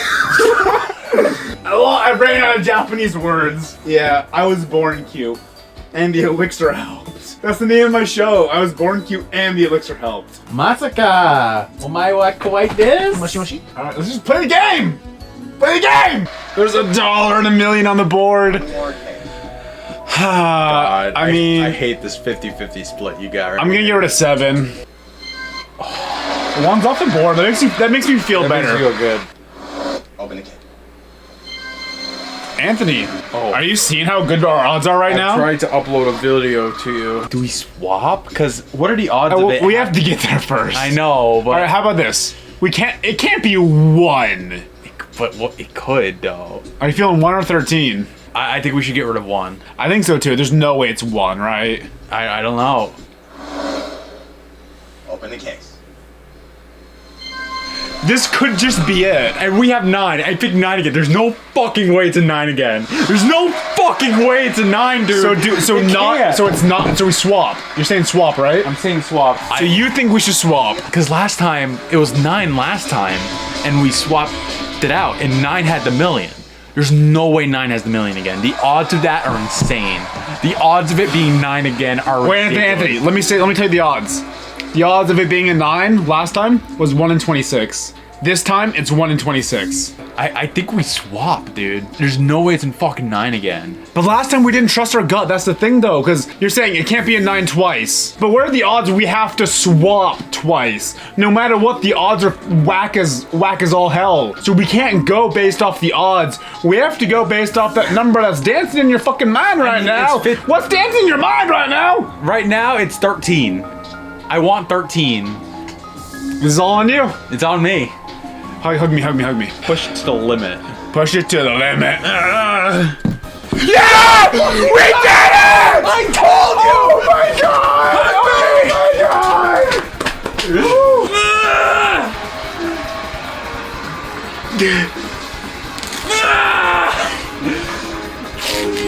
you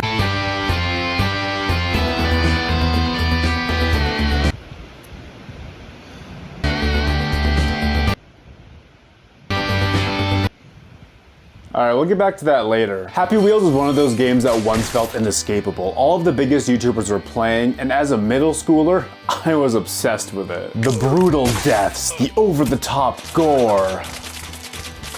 Yeah, that was most of the appeal for me. Now, how do I actually describe the game? You select who you want to meet their inevitable death, and attempt to survive a gauntlet of some of the most insane obstacles ever. I have vague memories as a kid of dying over and over and over, and then finally beating the level, but that never felt like the point of the game. The fun came from killing people in your lawnmower.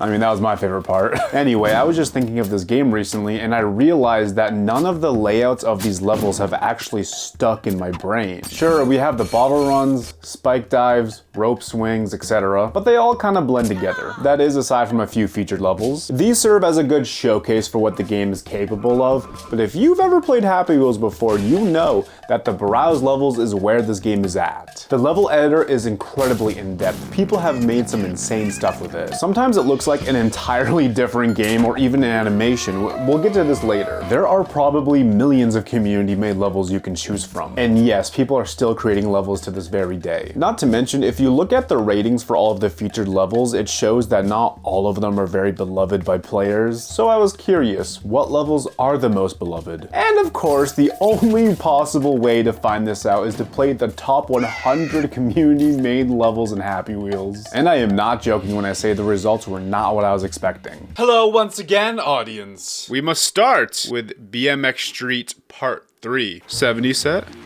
Are you just supposed to jump the stairs? Are we just doing tricks on the stairs? Is this all this is? Okay. Okay. Don't hold back the fun now. Oh yeah, there's the mini shark. Okay, okay. The description of the level teased me on this. That's so easy. More rails. Sorry, boy. Number 100 out of like a billion.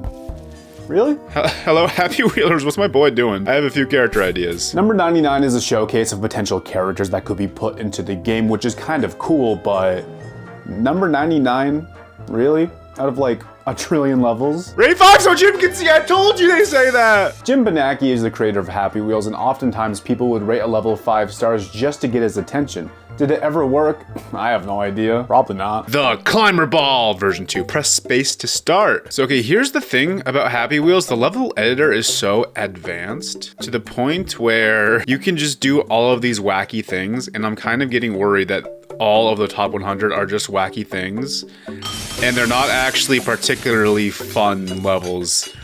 They're just a proof of concept for what you can do in the game. However, this part rules. This is exactly what I want to do. This does not get any less satisfying with age, I'll tell you that much right now. I love these ones. These are the most iconic, and this one has aesthetic. Sword throw levels are a staple of Happy Wheels, and I was so happy to see it represented this early in the list.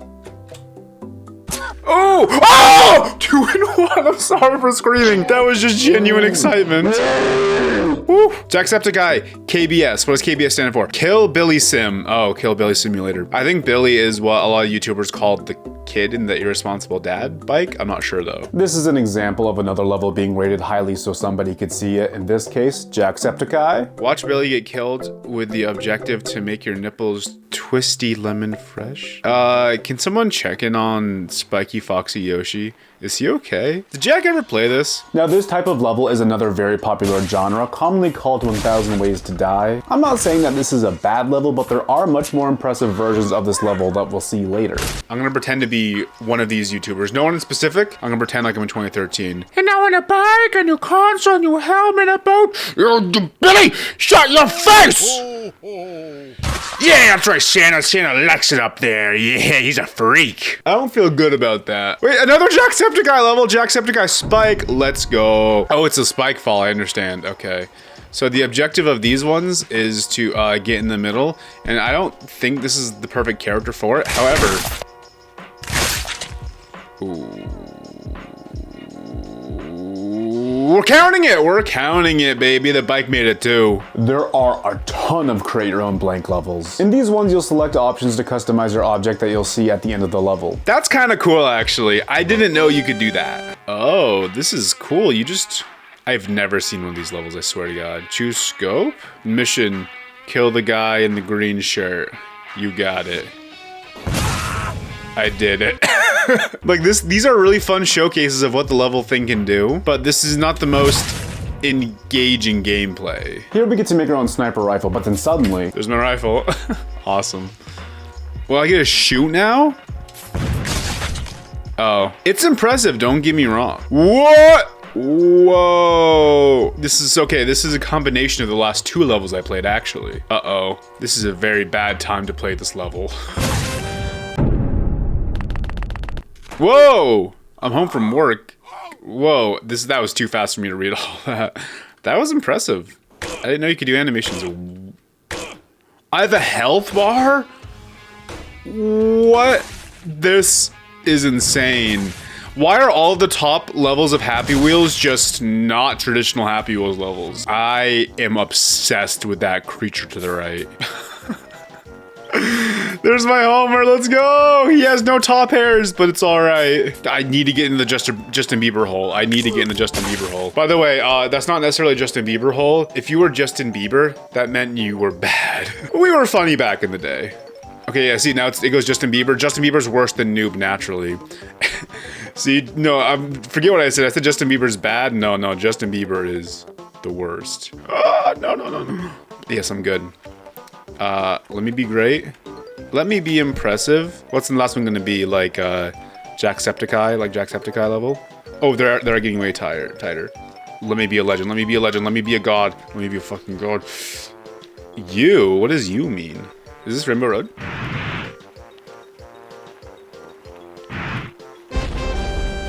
What was that? Survivor 15 seconds? Which character am I? Be quiet. Is this Lost? Justin Bieber WWE Glass Fall. I love the JB references. We were obsessed. They gave Billy hair. Oh, I'm supposed to be crushing him. Actually, I'm saving the Biebs. I'm dead. Is there any other game in existence where a level like this can be in the top 100? The only reason why people think it's so funny is because you're crushing Justin Bieber for however many levels. So I just have to avoid all the obstacles. All of these, I don't know how you even do this. So I think the goal is just to go really fast here to avoid all of these like flying bear traps. So I think we did it. My bike made it. Wait, can't you control? Oh yeah, you can switch to Billy's point of view. He's dead though. Oh, I gotta get level ninja. Hold up, I'm gonna try for ninja. This didn't mean Tyler Blevins, by the way. This just meant you were like so good, you were a ninja. I'm not gonna sit here and say that these were not some of my favorite levels of all time, because they were. These were peak gaming. This is another 1000 Ways to Die level. Honestly, my basis for whether or not these levels are actually good is if they're just simply exploding or if there's more creativity to it. Test 1, looping. I'm literally not pressing any buttons. Test 2, don't die. I have not pressed a single button. Test 3, obstacles. I will continue. My hands will be up as proof. Test 5, don't die again. You're good. Can I do it? Can I actually do this whole thing without touching the keyboard once? This is a very similar level to the first one that we looked at, where it's mostly just a straight line. And here's what I find so interesting. I've always thought of this game as an obstacle course above all else, yet most of the levels that we've seen and will see are not obstacle courses almost at all. In fact, these are among the most similar to obstacle courses, yet they're some of the most boring ones I've seen. I can't even figure out why they're so highly rated. Oh! Anyway, time for another 1,000 ways to die. This Rube Goldberg machine is the most creative thing I've seen in one of these yet. But then I saw the Justin Bieber bridge. Hilarious stuff, mate. We have another 1,000 ways to die right after, and wow, we really love to kill Justin Bieber. Stop to sing! Actually, what was wrong with us? Next, we get to customize our own car, and I was very excited to see that we actually get to drive our own car, just like the sniper level, I love these levels. We just need to have more happen in them. Give me an awesome obstacle course, I am begging you. This is awesome! Oh, yeah, the key to these levels is you have to be on your back wheel. I'm gonna start just pretending I am an old school YouTuber. I think that actually might help me. Wow, Dad, I love all these happy places. Who's that? Oh, don't worry about him, son. He's done some bad things. Oh, the velocity is too fast. It's hurting my neck. Dad! Dad, I'm so happy we made! He was annoying anyway. Oh, ow. This is like sensory overload. Ah! Wait, subscribe Epic Face 64. Yeah, okay. This is Epic Face 64. Make no mistake, I listened to my Happy Wheels levels. Throw yourself. Not here. Helicopter, helicopter. Oh, God. I was so close. Oh, these are so satisfying. Let's go. Let's go. Yes. Yes. Yes. I love this. I have no words. I just want this to be in the video, so I'm gonna keep talking. Number 76 is another character showcase, and I'm gonna tell you right now, Jim didn't see this one. I don't think I was supposed to even die on this level. Anyway, like this video so Jim can see. We're now 25 levels in, and it's funny because I'm trying to find a nuanced take on all of these levels, but I'm struggling to come up with anything. But that's okay, here's what I realized. Happy Wheels is very of its time. We love to hate on Justin Bieber, Twilight fans, and this guy wasn't problematic just yet. I think Happy Wheels might be one of the most satisfying games of all time. Wait, I think I'm still alive. I think I can make it. Let's go. Losing a limb, dying or cutting up people feels so good. Please don't take that out of context. And when you do take this game seriously, dodging some insane obstacle or beating an insane level can feel so rewarding. Oh no. I talk so much crap on this game, but as soon as I do something impressive or unlikely, I'm like, I am the greatest gamer ever. This is a different video game. Whoa. Whoa! This one's impressive. I am so impressed with the ingenuity and creativity that some people throw into these levels. You're telling me that this was made in the same level editor as this? There's actually no way. Anyway, I'm also seeing a lot of repeats of the same levels. I commend all of the YouTubers who milked this game for all of its worth. For me personally, nowadays there's only so many times I can play through some of these types of levels.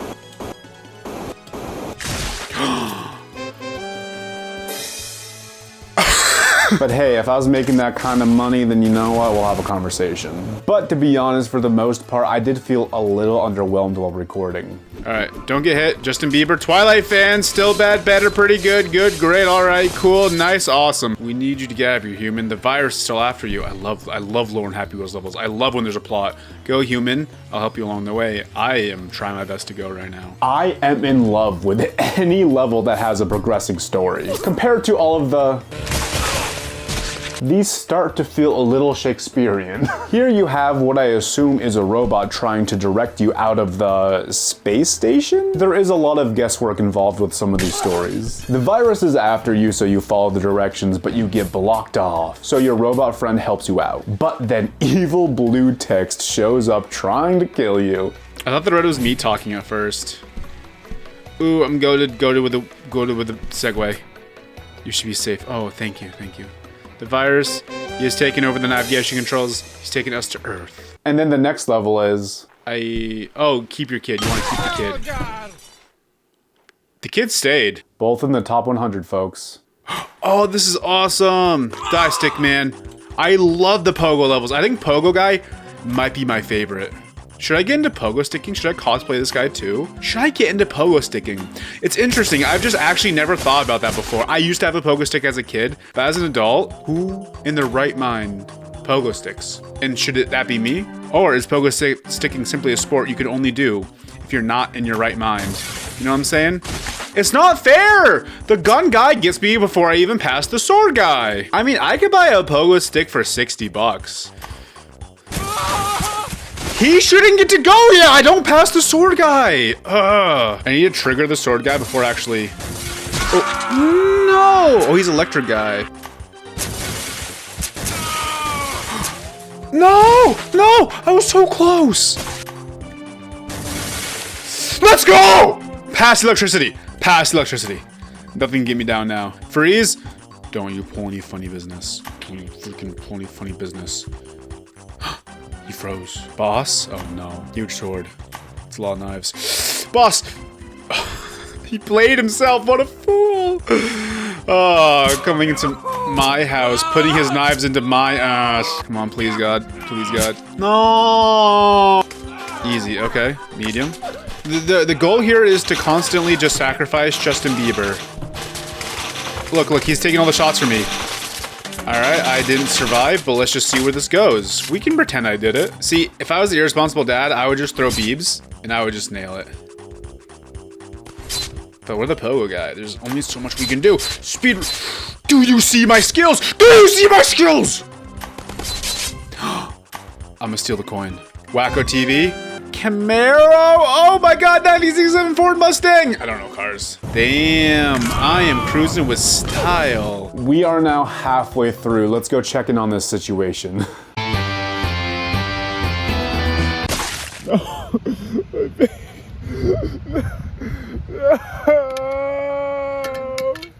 Damn it. Okay, I admit it, I was too scared to shave down to the mustache for this video, and I do deeply apologize for that. I also apologize for how I am going to gloss over the majority of the top 50 levels. My god, there are just so many repeats. I probably should have only covered the top 50. And it's odd because I already edited the entire first half of this video before even scripting the second half. I've literally never made a video like this before. I don't know why I did that here. However, the top 50 levels really do have some of the most unique Happy Wheels levels that I've ever seen. And a lot of these repeat levels do have a lot more work put into them, so I can understand why they're here. But I do still wonder how certain ones got in. Like, how is Epic Arrow Time number 39? Alright, I'm gonna cover the top 50 in any way I feel like, and hopefully we've seen at least a glimpse of all the unmentionables behind me.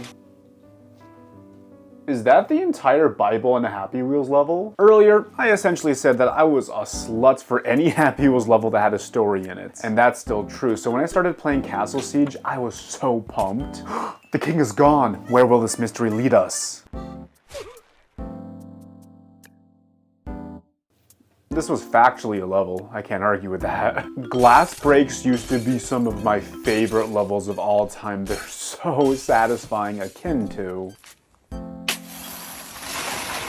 But now I realize that half of these levels are just backing up. Beep, beep, beep. Yeah, you're good, keep coming back. Beep, beep, beep. Anyway, this is the best sword throw level I have ever seen, and I'm not just saying that because of the My Little Pony inclusion. I love me some glass breaks, sword throws, and rope swings, but ideally, these are all parts of one big level. You put all these concepts together, and now we're talking. I originally skipped over it, but level 58 is exactly that. Minigame after minigame. This isn't just one epic arrow run, we have substance here, people. 2 ways is another perfect example of what I'm looking for. There's multiple branching paths, and in each path you can play with a different gimmick. Crush thing with large ball.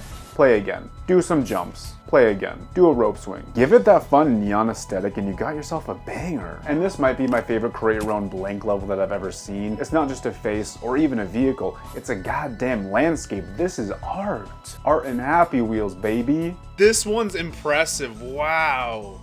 You have a whole level that you just designed that you got to customize. However, I think my biggest gripe with these levels is a lot of them feel like one-trick ponies. I love this landscape, however, I wish I had an obstacle course to complete with it. I really do think all of the levels where you create your own vehicle or even just drive a different vehicle are pretty neat. I just wish actually driving these vehicles were more than a brief spectacle. And when these vehicle levels do go on for a while, they're some of the most boring in my opinion. So I've seen these falling blocks plenty of times throughout the years in Happy Wheels. They often serve as some kind of buffer so you don't hurt yourself when you're falling down. And for some reason, this is the only level in the top 100 that actually uses these falling platforms as an obstacle. This short gimmick level is just as valid as the rest of them. I have no idea why we're not seeing more. Earlier I said I was impressed with this ninja level, and I still am. I think it's very well done. Well, I love this level as a proof of concept for what you can do in this level editor, not so much as a level that I like to replay a ton. So here we get Jet Boy, which again is very cool, but we're really just holding space and running forward. While playing, I was genuinely trying to figure out how not to be a hater. I was trying to critically think about how to improve these levels. And then suddenly I found exactly what I was looking for. Whoa! Its own credit screen. Is this... Whoa! Okay, this is the coolest one. I know this is exactly the same as all the other levels that do this, but you're kidding me. The effort this one took is insane. And how just good it looks is crazy. Like, look at what's happening right now. This is just the show. This is just episode 1 when he's fighting all the zombies. Ooh, that ASMR, baby. Oh, is that actually the zombie devil? Is this actually episode 1 right now? That was just kind of sick. Here's a couple more insane animations. Whoa. What the hell? Wait, was this made in 2022? These sound effects. Happy birthday. Oh, they're singing happy birthday to Jesus. You can make animations in Happy Wheels like this. Happy birthday to you. Are you one? Is this the coronavirus? Happy birthday, COVID-19 in Happy Wheels. If someone made me a happy birthday thing in Happy Wheels, that would be the best present I could ever ask for. Also, are we just on loop here? Happy Moistverse. This is 2023. What if Critical plays Happy Wheels? Did he? Given this is like number 6, I imagine he must have.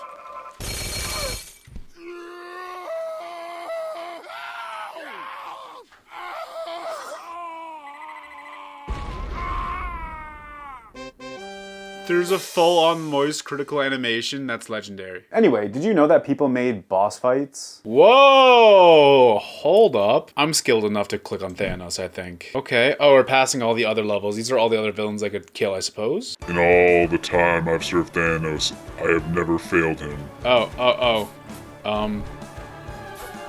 Yeah, okay. So I just have to avoid the red areas, I'm assuming? I think I can pass them. Let's go. Get stepped on. Okay. When I'm done, half of humanity will still be alive. I hope they remember you. Oh, when I'm done. Okay.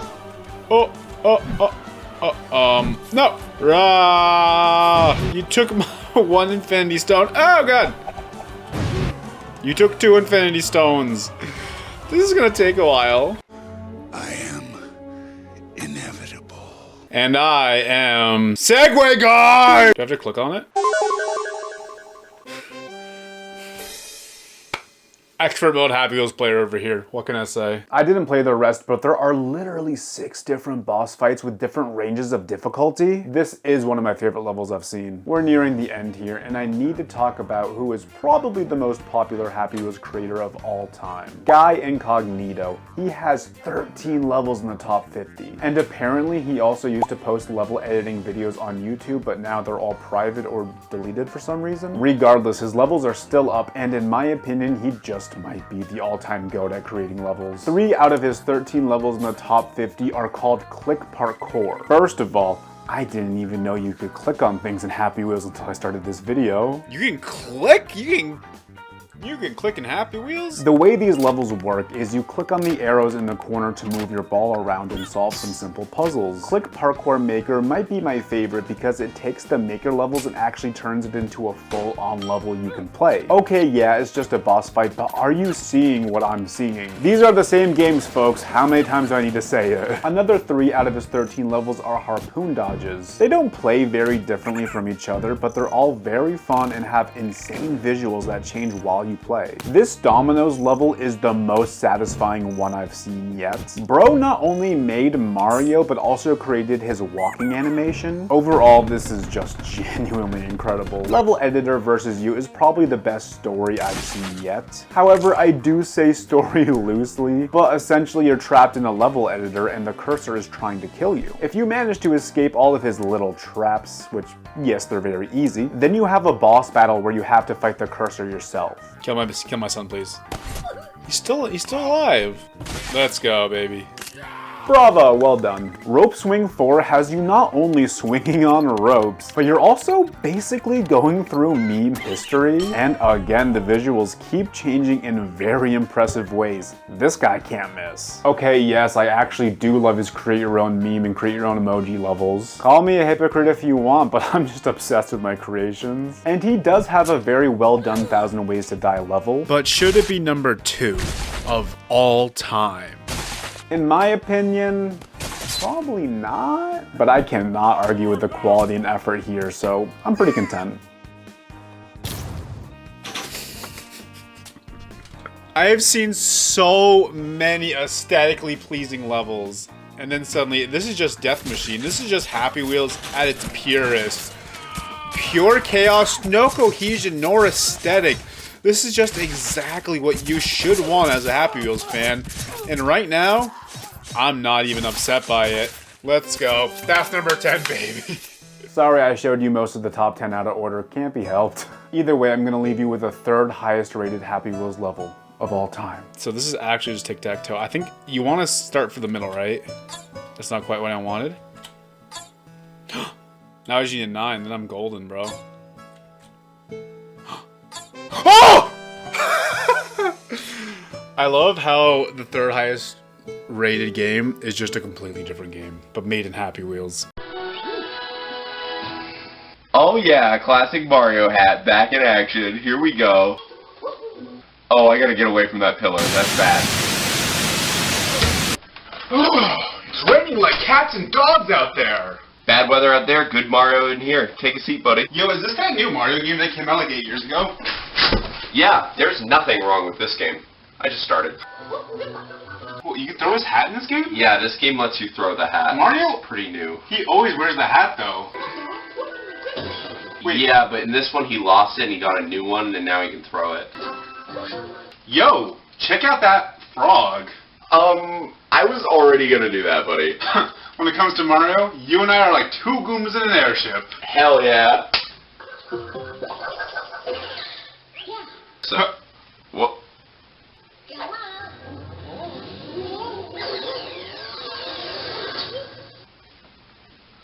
What is happening? Put that controller down. What is going on? I think your copy is hacked. Mega hacked. Yeah, I know Mario. They wouldn't make you play as a frog. Yeah. I'm gonna take the cartridge out right now. Let me help you with that. I think I got this in the bag. No, trust me, I know those Nintendo cartridges really well. They're slippery like butter. I don't think you know who you're talking to. I'm the friggin' cartridge king for the win. Whoa! Whoa! Oh! No! I can't hold on to it! I tried to warn him. Epic fail! Well, I hate to say it, but when you're right, you're right. Come help me pick up this buttery bad boy. Anything to help a fellow Mario-loving friend out.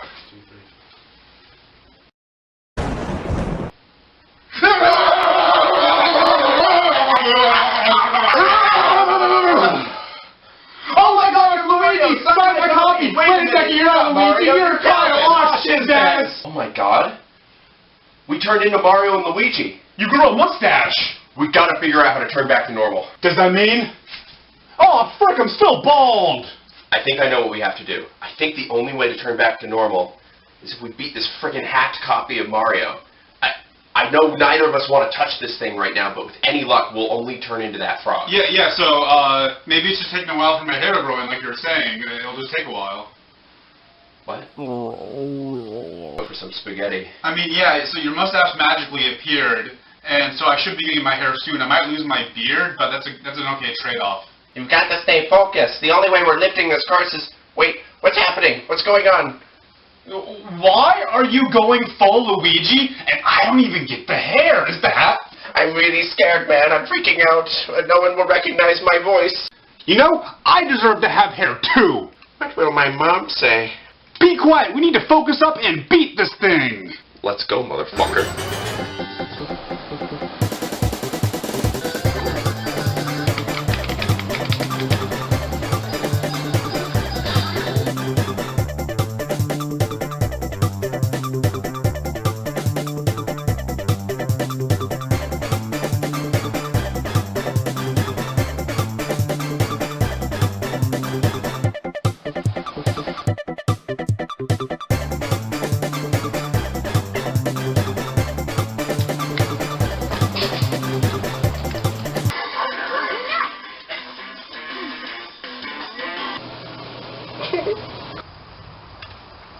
I beat all of that dang heckin' hacked Mario Odyssey and we're still stuck as Mario Luigi.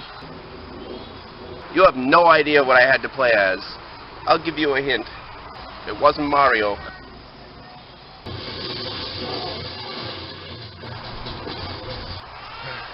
And I still don't have any hair! What are you doing down there? Donkey Kong? I was playing Mario Odyssey and I got struck by lightning. The same thing happened to us. Do you know how to turn back to human? He clearly doesn't. It's not like he wants to be stuck as Donkey Kong. No, I actually chose to stay like this. This form is nice. I mean, yeah, you're covered in hair. I'll tell you how to get back to your original shape. But only for a banana. No. Damn. Well, to get back to normal, all you gotta really do is beat Toad on Rainbow Road. That's all it takes. Pretty easy, actually. That's impossible. Toad is simply too good on Rainbow Road. And what can a bald Mario like me even do to help? Hey man, you really gotta stop worrying about this bald thing. You're 27. This kind of thing happens. I know it sucks. There we were playing Mario Odyssey. Then lightning struck upon me. My bro Kyle got green, but my hair is nowhere to be seen. This shit's fucking gay. Wait, that's no longer fine to say. This is in 2009. Holophobia is no longer fine. Race it real fast. This curse cannot last. Gotta beat Toad.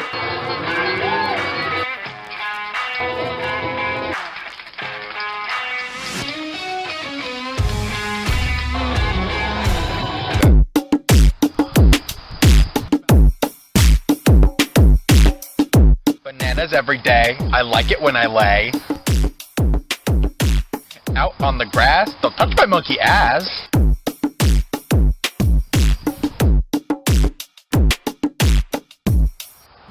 But wait, there's still time to amend.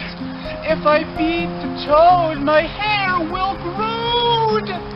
Road? Row? Song's over. That was good.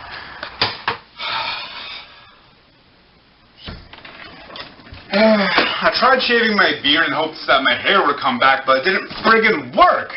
Whoa, what the flip? You're back to normal? Yeah, I mean, I just played Mario Kart for a while and eventually I beat Toad. That's not fair! You did it while I was gaining courage through song! You and I were supposed to do it together! Well, game's still up. Why not beat Toad now? You're right, I can totally beat Toad first try. No. It's gonna take a while. It's very difficult. Oh, frick! The controllers are all slippery too! Weird. Dude, what are you eating? Lunch. What kind of sandwich is that? I forget what it's called. It's I believe it's called a grilled cheese. It's like 5 sandwiches tall. I like it. Well, I'm sure you do, but you're gonna die at 30 of clogged arteries. No, wait a minute. Wait a minute. That's why the controller's all slippery. Huh? And the cartridge! What? Ugh.